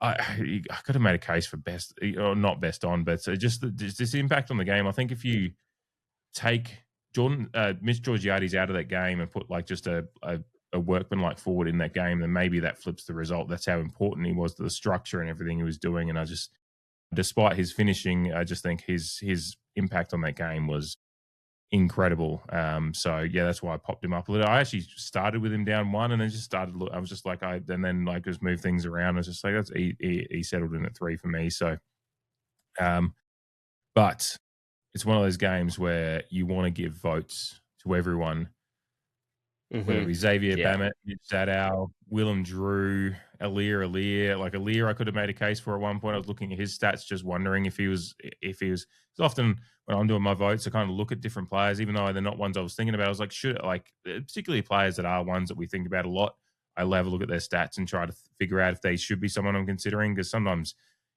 whether it be player ratings, coaches' votes, and stuff like that, I don't always agree with them. So, it was one of those games that everyone deserves a single vote at least, and there's a few deserving of 4s and 5s. It was a very, very pleasing game to do votes for. It's not one where you're just like, God, there's only 2 guys that really impressed me. It's just like, no, every single fucking one of those guys wearing that suit of armor deserved fucking votes. What an incredible result. Jamie, any last words on that one before we get to a wrap up quickly here? As we've already gone 2.5 hours, which I think if there's any game we're going to do it for this week, it was this year, it was going to be this one with the way the result went. But last words on what was an incredible night at Adelaide Oval. I just want to shout out every single person that made their way to Adelaide Oval as well. We haven't spoken about the crowd and such because it was another topic that I was going to bring up, and just a general ethos for mine. The outlook wasn't great heading into that game, but the least that I can do is rock up and show up for my team. And I just want to say that, yes, the Western side, Adelaide Oval members, is majority by the statistics Adelaide Crows fans, and there was a heavy contingent of Adelaide Crows fans there, probably going to expect to win. But the Port Adelaide faithful rocked up. They knew how much it meant. They wanted to see the prison bars. So a credit to everyone who made that, who turned it up to 11 and made the atmosphere as good as it was on the night, because we all witnessed something special that we'll never forget, and we are the football club as well. So shout out to the Port Adelaide supporters and members who rocked up and cheered their team home for a win. Yeah, that's a very, very nice kind of sentiment to finish on, and a very, very important point to bring up, because I think 50,087, I think, if I remember the exact stat correctly, was an incredible turnout. Obviously, as you said, there's always going to be a decent contingent of Crows fans there, and look, shout out to them as well for contributing to what was a fun atmosphere, and I hope you enjoyed your rides home. And I apologise to any of you that copped my little bit of banter as you made your way off the hill, but that them's be the breaks that you deal with as well. So, we get a little bit of there's a tinge of grudge match to coming up against North Melbourne this weekend as we close out the AFL round this weekend at 4:10 p.m. on Sunday afternoon. North Melbourne, of course, being the side that we opened up the season against. And, geez, some water's gone under the bridge since then. North Melbourne in decent form. Port Adelaide obviously starting the season with that loss, and suddenly the world is crashing down. And what have we done picking Josh Carr as coach? And, man, maybe it's just, let someone get into the kitchen before you criticize their cooking, maybe. But anyway, Josh Carr's done a lot of work since then, and obviously is coming into this game with a lot of stock under his belt and an intriguing matchup. Certainly, North Melbourne are playing some decent footy, but Port Adelaide actually are, bet responsibly, and we're not sponsored at all. But I just like looking at betting odds for kind of the context of what people are looking at. Port Adelaide are $1.40 favourite against the $2.99 North Melbourne Footy Club, despite North Melbourne's ladder position being 9th currently, as well as, compared to ours in 15th. Adelaide Oval, of course, this weekend. I haven't had a look at the weather yet, so I'll have a look quickly while I pass over to Jamie. What are your thoughts on it and how the side might look going into this one? Well, now all of a sudden every game is winnable, right? Can we push for the play-in? I don't know, for 10th place. No, Dwayne but Russell just focusing. was talking about it time and time again on the night. Sorry to Yeah, interject, but Dwayne Russell he was has talking to. about finals chances all night. Yeah, and I'm getting tired, so I'll try and wrap this up quickly. But North Melbourne's last 4 weeks have been a victory over Essendon by 14 points, a victory over Richmond by 25 points, a victory over West Coast by a solitary point, and an absolute fucking drubbing at the hands of Fremantle to the tune of 124 points. So, yeah, they are in 9th position, but they have not taken a big scalp at all this year, as far as I'm aware. And they are gettable. And I tend to agree that it is a little bit of a grudge match. They beat us on their home turf, and I think it's in our sights to return the favour, even though we'll have a young team. There is the question of Sam Powell-Pepper coming back in, so selections will be interesting to see what happens. I dare say, based on the press conferences last week, that Todd Marshall will stay in the Magpies side for an extended period of time, even though he did kick, I think it was 3 goals in the SANFL Showdown, SANFL Showdown. So, yeah, I guess, it's just how good SPP pulls up. But I think I heard that they may have pegged him to play 2 games of SANFL. So, we'll see. But we can win. I look forward to previewing it later on the week. Absolutely. Yeah, no, looking forward to it. Forecast for Sunday is looking like a chilly one, 14 degrees, but not much chance of rain around. A bit of rain around maybe Saturday early in the day. But otherwise, hopefully Sunday we're not looking at too much weather around, and hopefully, obviously, rug up because it'll be chilly, particularly being a twilight game on Sunday. So a fair bit of the game will be played under lights. But looking forward to it. And obviously, probably similar conditions to what we contended with on Saturday, which was perfect for winter footy and perfect for a win that we experienced last week, and hopefully we can back that up. Obviously, a nice break between the games as well, so hopefully any sore bodies out of the showdown will be well rested, and we can go in. No one's really deserving of being dropped, but it'll be interesting to see what the lineup looks like. So we'll be back for our preview on Thursday evening. Obviously, we've gotten this one out a little bit earlier, our review out a little bit earlier this week, because we were too fucking excited and we needed to get it out and ride the wave and ride the enjoyment and give you all time to enjoy it as well, and ride the wave with us.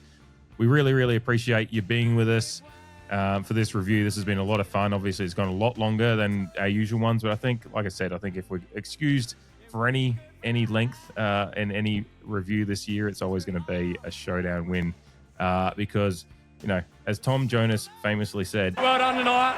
Showdown win's a showdown win. Fuck yeah. Fuck yeah. Can the pair. Can the pair. Have a good week, everyone. Revel in it. See you later.